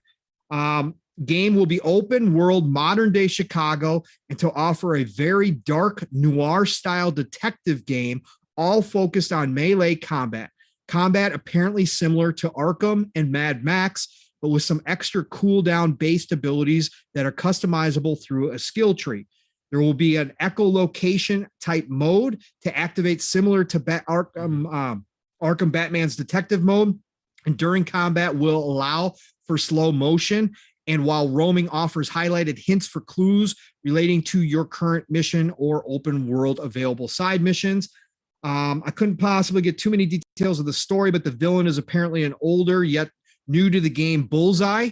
Meanwhile, it seems Daredevil has been at this for quite some time now.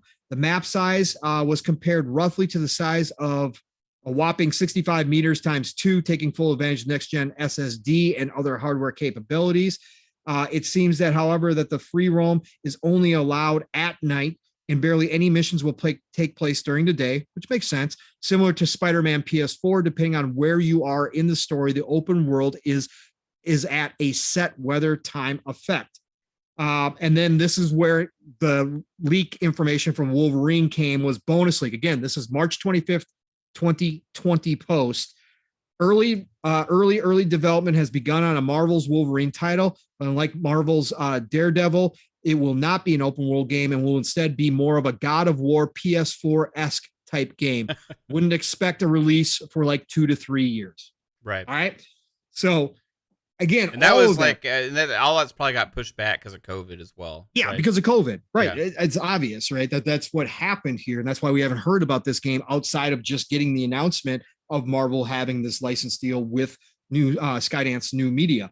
So, but all that fits great to what we were talking about, Matt. Again, you give it's a similar kind of thing to Batman, right? With Daredevil, and you get a lot of the same kind of mechanics and stuff. And if they go with that melee hand-to-hand martial arts combat, and you get that dance down that Steele and I talk about with Batman, there's a rhythm to that battle. If they come up with their own system like that and it works, man, this could be a fun game with some detective work, with using these different abilities, all that kind of stuff. Like you said, you could have the whole story during the day where he's just your, everyday lawyer kind of guy going, finding clues and all that kind of stuff, all, rolled into this great story with Bullseye.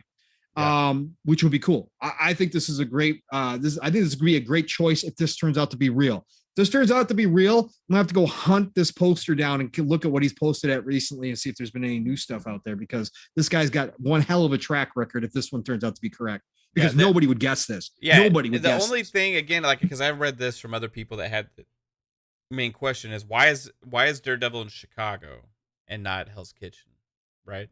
And that would lead, potentially, is there another, if this is the Daredevil game, because there's not like a lot of famous Marvel characters that are kind of set in Chicago, right? Right. Except for one, and that's potentially Ghost Rider. Mm-hmm. But like, I don't know if that fits in with the, like, I don't know if they would tie that in together, go that route. I mean, so I'm trying to think, like, okay, my scenario for this game, you say Bullseye is assassinating people, right? Yeah. Daredevil's trying to, maybe somebody gets blamed, maybe other hero, right? In the area, maybe they ask for help. Daredevil goes to Chicago and is trying to he takes on that case and is trying to figure out who's committing this crime at night while he's patrolling the streets as Daredevil and doing his investigating during the day. I don't know. Thought it could be possibly what we see. That I would completely be down with that.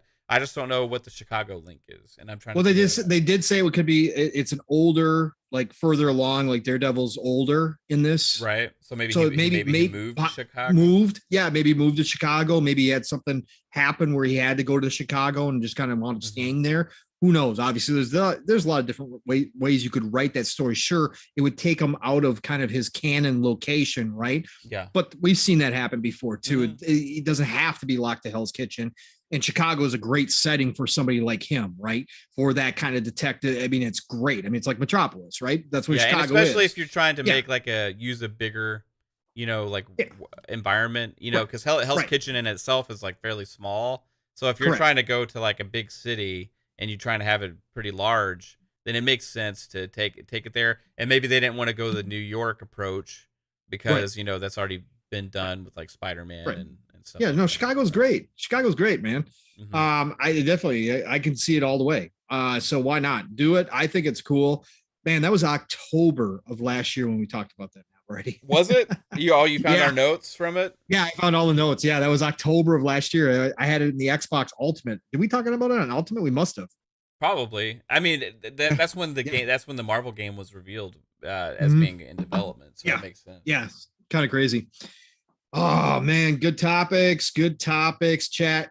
You're absolutely amazing. You're having some really good conversations in there. Appreciate you all being here tonight. Well, Mav, we're 2 hours in. You want to hit one or two more smaller topics here since we got a bunch of them, or what do you want to do, brother? Why not? Hey, let's just like have some fun. You gotta go fix headsets. You gotta go find out what's knocking. It's just one of her friends probably pounding on their headset, I think.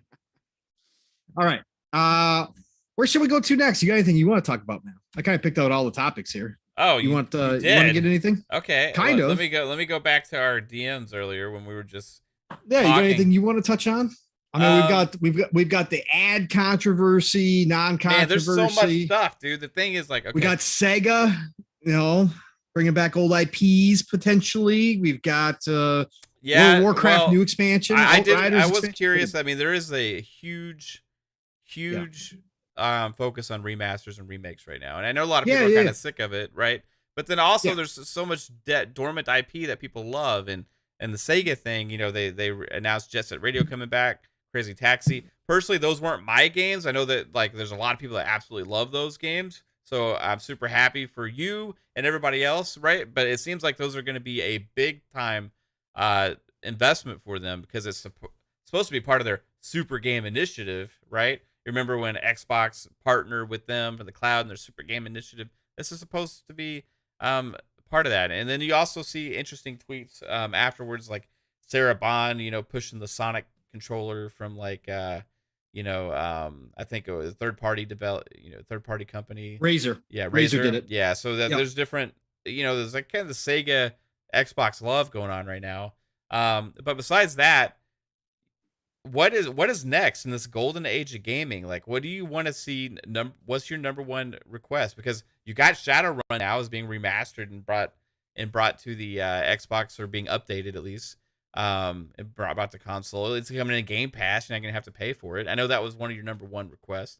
So what else do you have? Like, because there's so much stuff out there, man. Like, I want to know, what is your number one request for a remake? Hmm. Morrowind. I'd love Morrowind. to see Bethesda. Yeah, I want to see Bethesda. We had that rumor last year, Matt, that Bethesda was creating another studio to go back Yeah. and remaster, remake their older titles. That was going to be something that they were going to be looking into, which again makes complete sense. Again, love new IP. Don't get me wrong. We are getting a ton of brand new IP. Yep. We really are. Again, golden age of gaming is here, folks. So there's plenty of room for other things as well. Some of this older stuff, but Morrowind remade, even Oblivion remade, right, in Creation Engine 2 now, would be absolutely unbelievable. Morrowind, I think, deserves it. People, again, unless you were really diehard console player, and you actually, again, Morrowind, the only reason why I played Morrowind, I didn't own an original Xbox. The only reason why I did is because I had my buddies for about 2-3 weeks that I took it from him to play certain games that I want to try out on Xbox. And he happened to own Morrowind. It's the only reason why I got to try Morrowind. And that's the only reason why, because again, I wasn't a PC person. I popped up and was like, wait a minute, they're making games like this on console now? Like, I didn't know who Bethesda was, right? I go back to Might and Magic days, right? Might and Magic 2 was one of my favorite games. That's when I played on a PC early in my high school days. Might and Magic 2 was a corridor RPG, right? Yeah. Turn-based corridors RPG. Amazing. I still have flashbacks every single day almost on that game. Like, I played so much. I don't even know how many hours I put in that game. But I hadn't played anything like that for a long time, right? I had played JRPGs, obviously, all that kind of stuff. But when I played Morrowind, and it was in first person, and it had this giant open world, and I wasn't limited to a corridor, right? At all. And I could go talk to NPCs, and I could choose my classes, and it had all the classic RPG mechanics to it. Blew my freaking mind, man. Blew my mind. I was like, holy cow. That's when I started my love fest with Bethesda. So if they can go back, bring Morrowind up to date, they've got an instant classic, because there are still people to this day, man, PC people who there are continue to update Morrowind, by the way. If you go look at Morrowind right now with all the mods that have been created, they've actually brought it up to respectability, right? Like, it's like respectable compared to the current stuff that Bethesda puts out. But there's still PC people to this day that say Morrowind is the best. It would be interesting to see them bring that forward to nowadays. They would have an instant classic seller on their hands. That thing would be mad. Like, that'd be a fresh game for most people, man. Yeah. Most people have never touched Morrowind. Think about that. That'd be like a brand new Bethesda game for most people. It would be huge. It would be gigantic. I really want to see Morrowind come back. Easy pick. Good pick. I What do you go? can't decide, but I have two different ones. Like the easier choice would have been Splinter Cell, but that's happening, so I don't even have to say that anymore. Now, I keep like waffling in my mind between two different games. And the favorite games of all time, some of them. Command and Conquer. Obvious choice. I knew you were going there. Just like, where are you? Like the father of RTS, right? I mean, just where are you? And they did the remaster and didn't even bring it to console. Yeah, dude. I mean, like, it's just like they treat it like a crappy, like, oh, it's got its fans, but it is what it is. It's niche. Or they have this massive IP that they're just sitting on that they could blow up to be the biggest PC console crossover strategy game.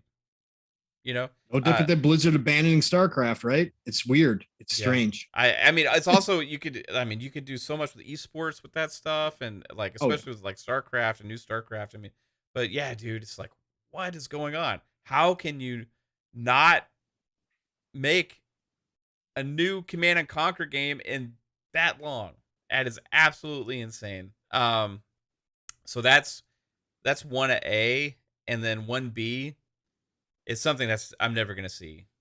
I'm never going to see this happen. But I can hope. I really want to see BioWare go back or somebody talented. Maybe Obsidian can make a deal, or like Xbox can make a deal. I don't know. Somebody go back, please, and revisit. Now it's already been remastered. This doesn't count. A remaster for this old game didn't really. It was kind of a half-ass remaster. Right. I want a full-on remake and brought to the current days. Maybe by Larian Studios would be a top choice for me to do this. Neverwinter Nights. Yep. A lot of people don't even know Neverwinter Nights. It's like one of the most overlooked, best CRPGs out there ever to exist.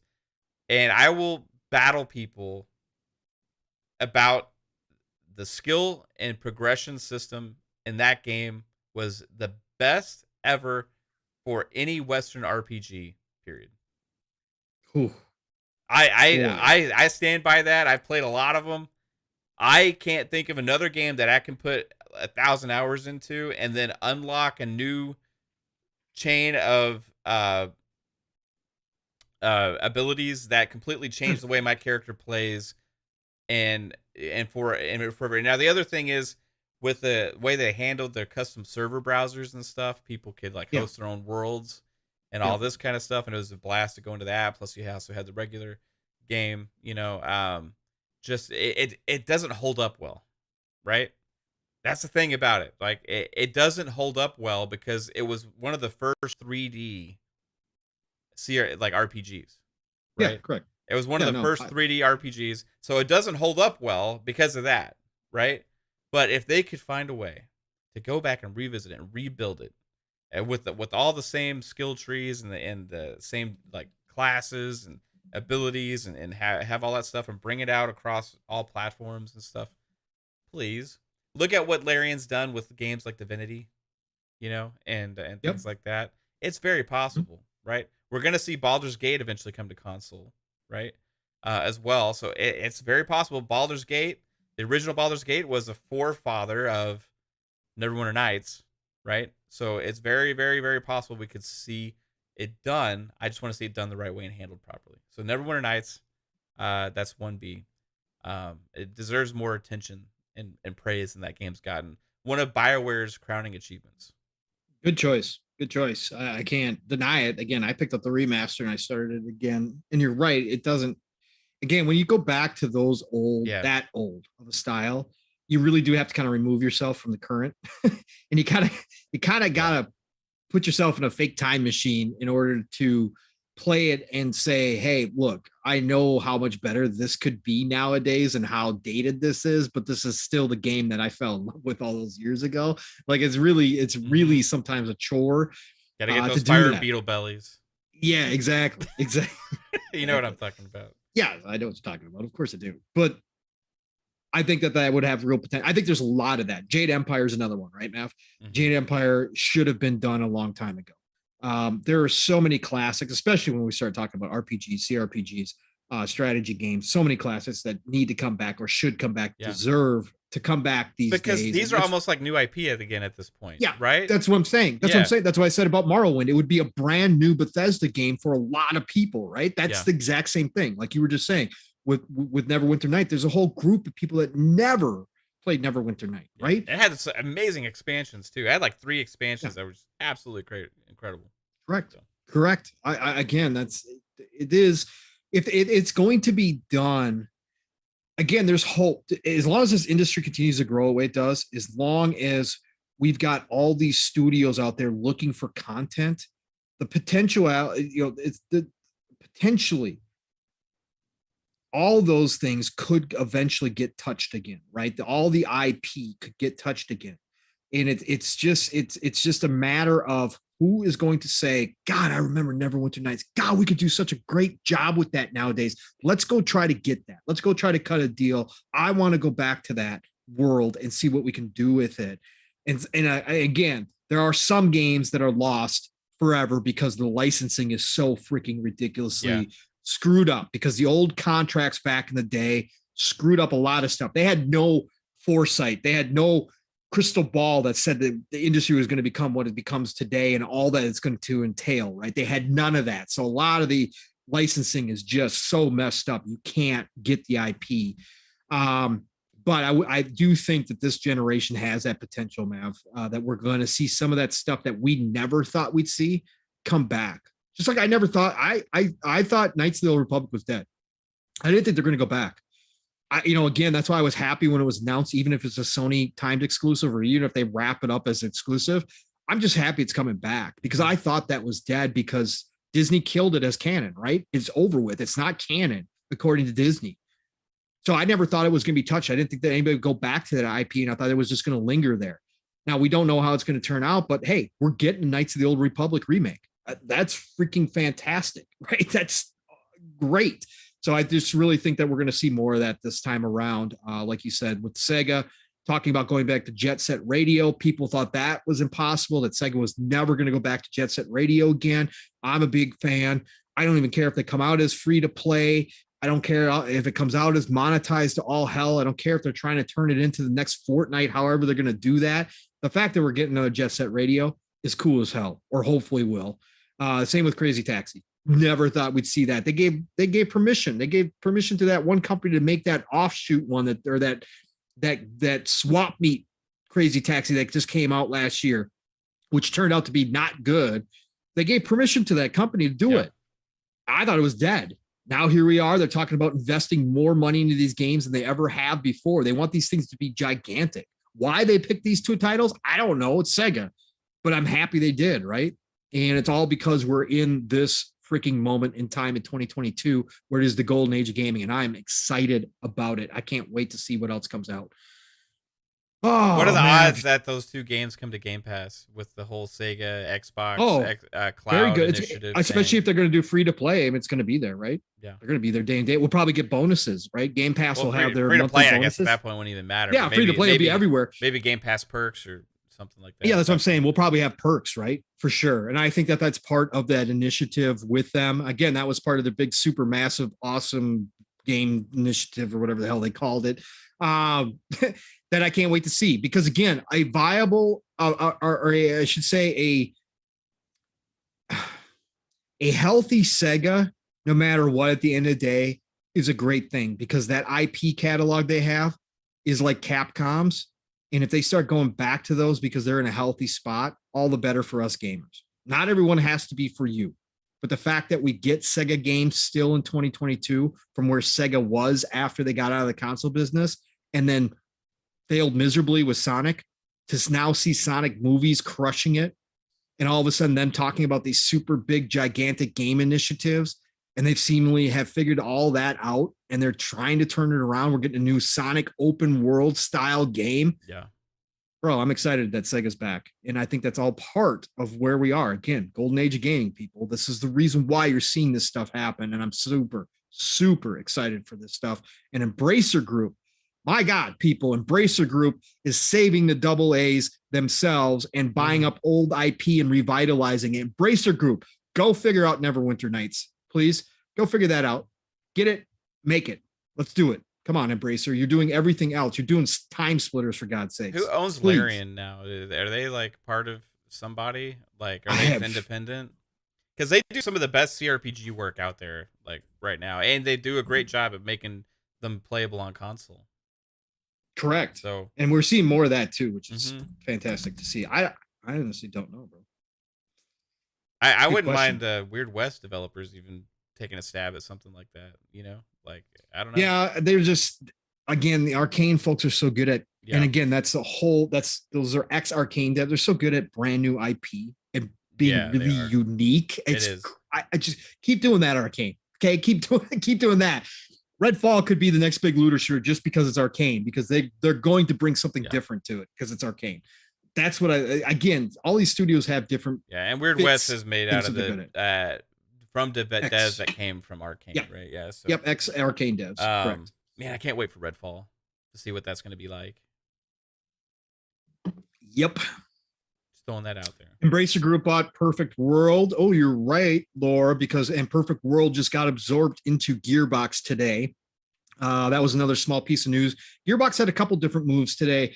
So Perfect World, which is, Matt, I could talk about Perfect World too, back in the 360 days for sure.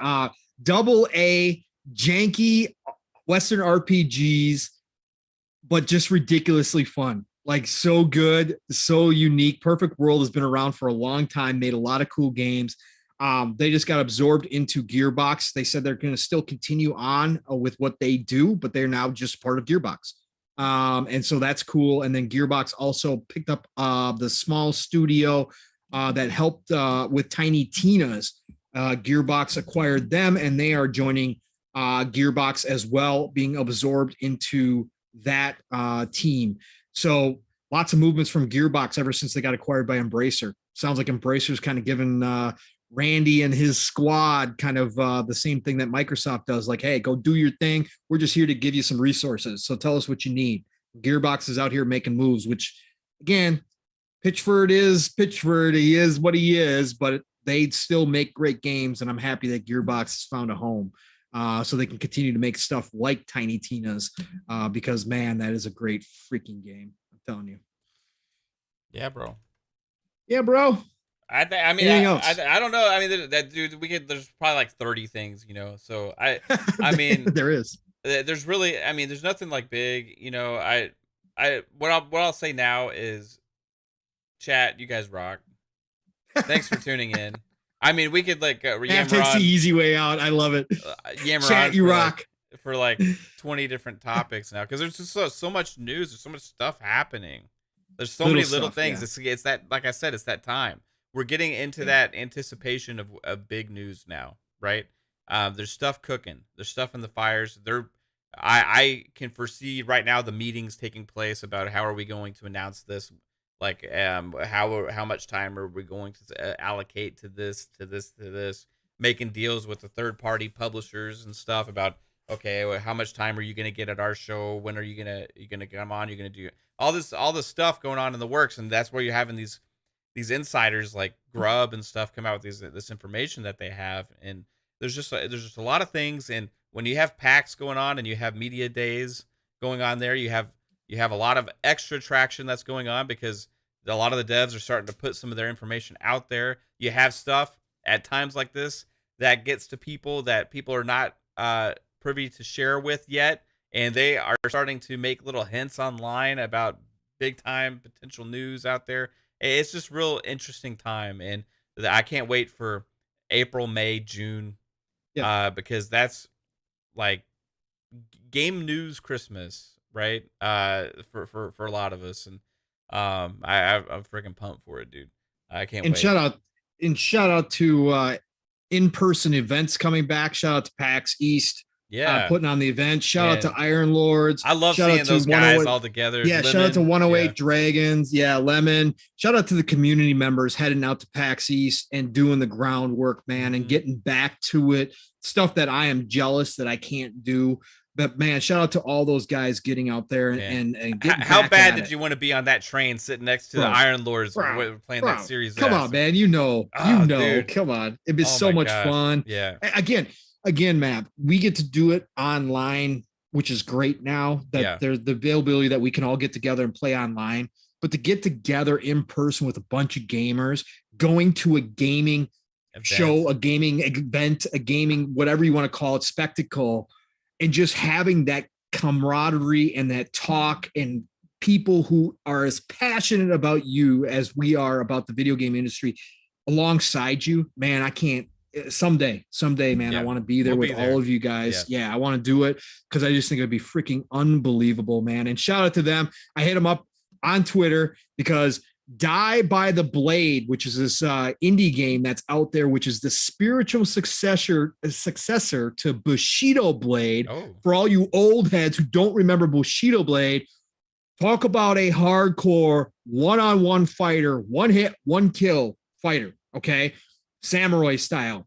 This new game, Die by the Blade, is being shown off there, live demo. You get the hands on it. So I went on Twitter and I said, we need hands-on impressions. And I shouted out Lemon and all the Iron Lords, and Cog hit me up on Twitter and said, we on it. So I'm sure we'll get some impressions from that as well. So yeah, I can't wait to hear what kind of games are showing out there. There's some big people out there. So hopefully we'll get some cool news out of PAX. But again, most of the stuff is probably going to be smaller stuff, indie stuff. But man, I love that. There's a lot of cool stuff coming out of that crowd. Well, they choose events like this. A lot of them, even and like publishers like 505 have some pretty damn big games, right? And they choose times like this to kind of put their stuff out there because it's not going to get lost in that June shuffle. You know what I mean? Right. So correct. You're getting some of this news now. But I got a question. You speaking of Bushido Blade and stuff like that. Did you play on the 360 Xbox Live Arcade, the Deadliest Warrior game from the TV show? Yes. Wait. Yes, I did. It's very like similar. Like if you get the right hit, one hit, one kill.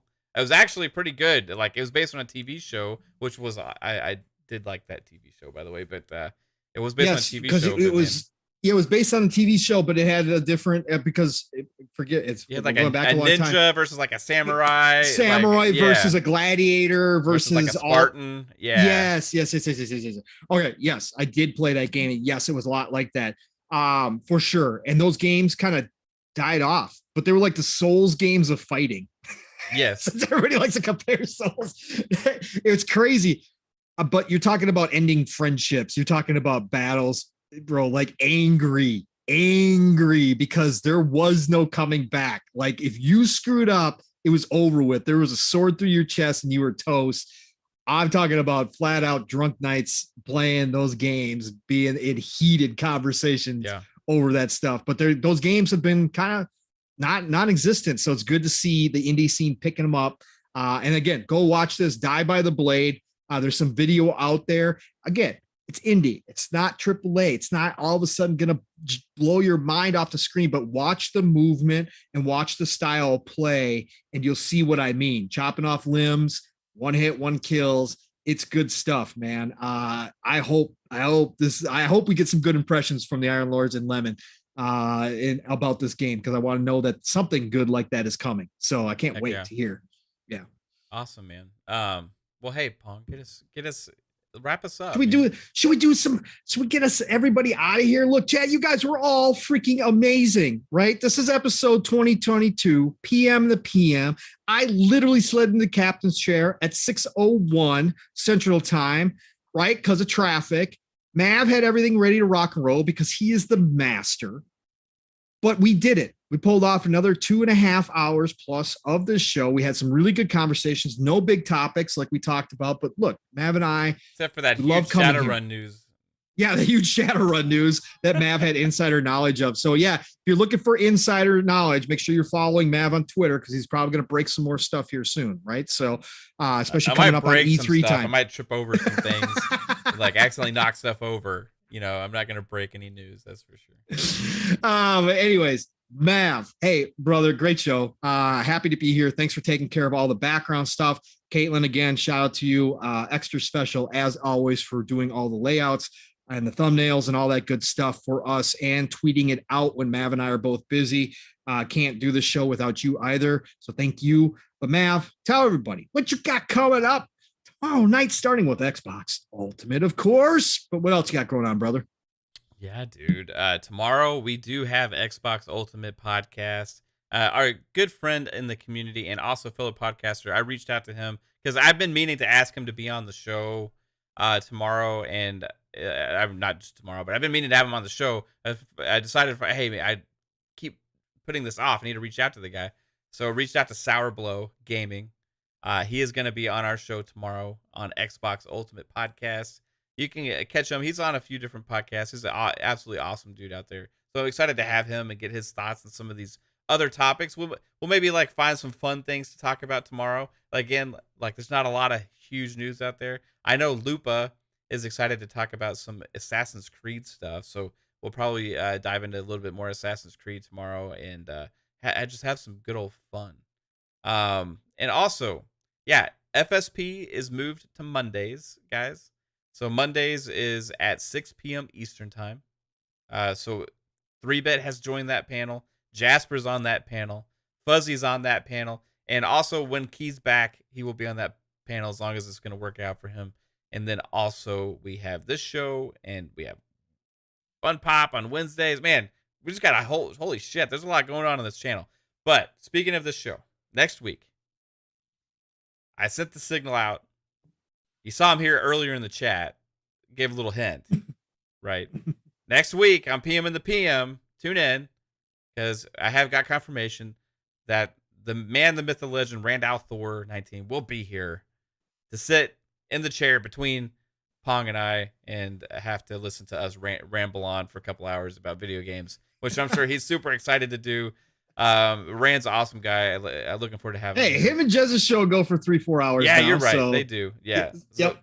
So Thursday, PM in the PM, tune in for Rand, and we'll have a blast talking games. Hopefully, there's some of this other big news, drops between now and then. It'd be fun. The one that you're smelling would be great. Yeah. And shout out to Vic the Click with the $5 super chat. Appreciate you, dude. He says, "Amazing episode, guys. Mav, big pause. LOL, throw out this episode." All right, guys. And then Thanks, also Vic. Tony Grasso. Brother 7 Tony. months, man. Awesome job, guys. See you tomorrow. Heck yeah, dude. Yeah, lots of fun here. Game streams, shows, more. Lots of stuff going on here. And it's just going to, the next few months, it's going to get pretty crazy on this channel. So I look forward to having a lot of fun. Speaking of that, figured it out. We're going to have our 100th episode of Xbox Ultimate Podcast and maybe like early August. So we're going to try and figure out some special things to do for 100th episode of Xbox Ultimate. Nice. Looking forward to that. All right, Pong, where can everybody find you, sir? Thanks for being here and leading the show as usual. Absolutely, sir. Of course. Again, thanks for having everything ready. So when I just slide in the chair late, so everything's good to go. Chat, you all were freaking amazing. Again, I keep saying it, but we are nothing without you. So I appreciate every single one of you gamers for rolling on through here. Thank you for all the chats, whether it's super chats, regular chats, it don't matter. Mav and I just love having you here. And we love how many people in this community want to sit around, listen, and talk gaming. Just like I said before, finding a whole community of people with as much passion for this industry as us is special. And coming here each and every Thursday night is a part of that. So thank you for that. Quick shout out, Saturday, 2 p.m. real quick, CIS, Community Indie Showcase 2022, put on by the amazing Wandering Dutch of Midweek Mix-Up. Please drop in Saturday. Mav, if you can pull it up real quick, is 2 p.m.? Central Time? I think it's 2 p.m. Eastern. Let me You go should to eat 2 p.m. Eastern. Go check that out real quick. Let me go back. So set your alarms, set your reminders. You're going to want to join in and watch the Community Indie Showcase. This is the second annual. He did one last year. Wandering Dutch put so much time and effort into this. Basically what he does is has all these freaking amazing members of the community come together. We give them list of indie titles that we're excited for, upcoming indie titles.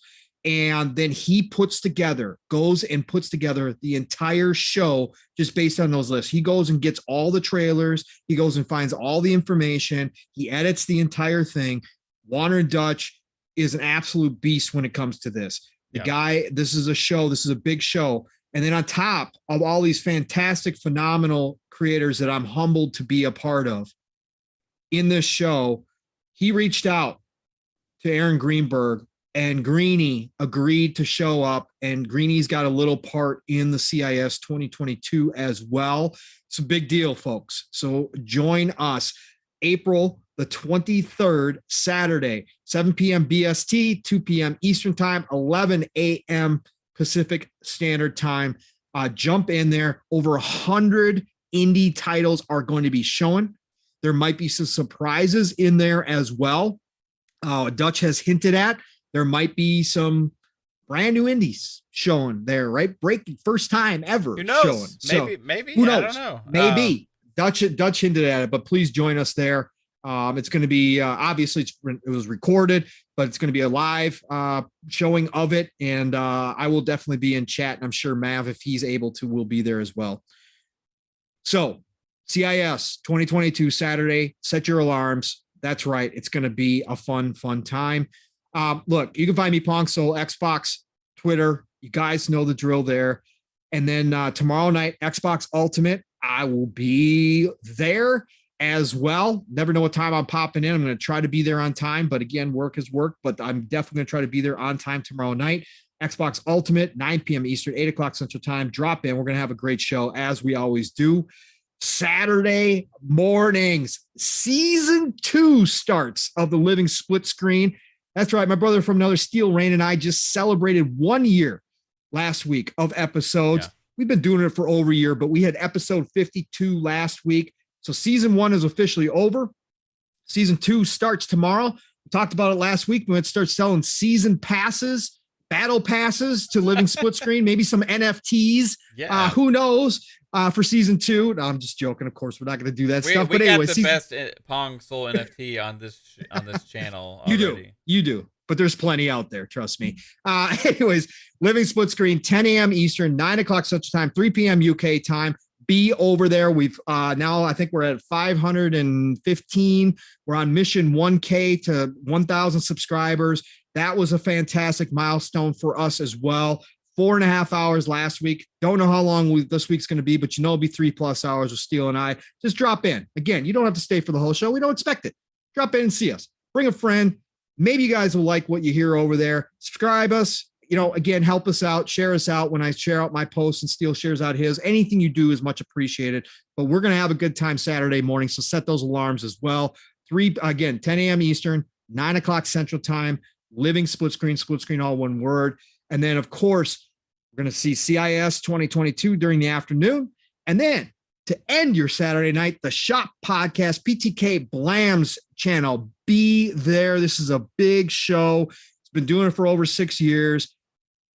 Celebrated anniversary. 250 episodes. 250 episodes. Wow. PTK Blam deserves more watchers every Saturday night. We have a great show over there. It's me. It's Fuzzy Belvedere, who's in the chat. Shout out to you, brother. And it's PTK. And then this week, because it's 250 episodes, he went out and he's got the amazing Tim Dog is going to join us Saturday night for the Shop Podcast. So that's right. Be there Saturday night, 9 p.m. Eastern, 8 o'clock Central Time, PTK Blam's channel. Please, it's going to be an awesome, awesome show with Tim Dog on. It's always awesome, but it's going to be even more awesome with him. So be there. Otherwise, Tuesdays, Xbox Factor Podcast, Mr. Boomstick, of course. Double Barrel Gaming is the channel. You all should know it by now. He's only got 100 shows going at all times.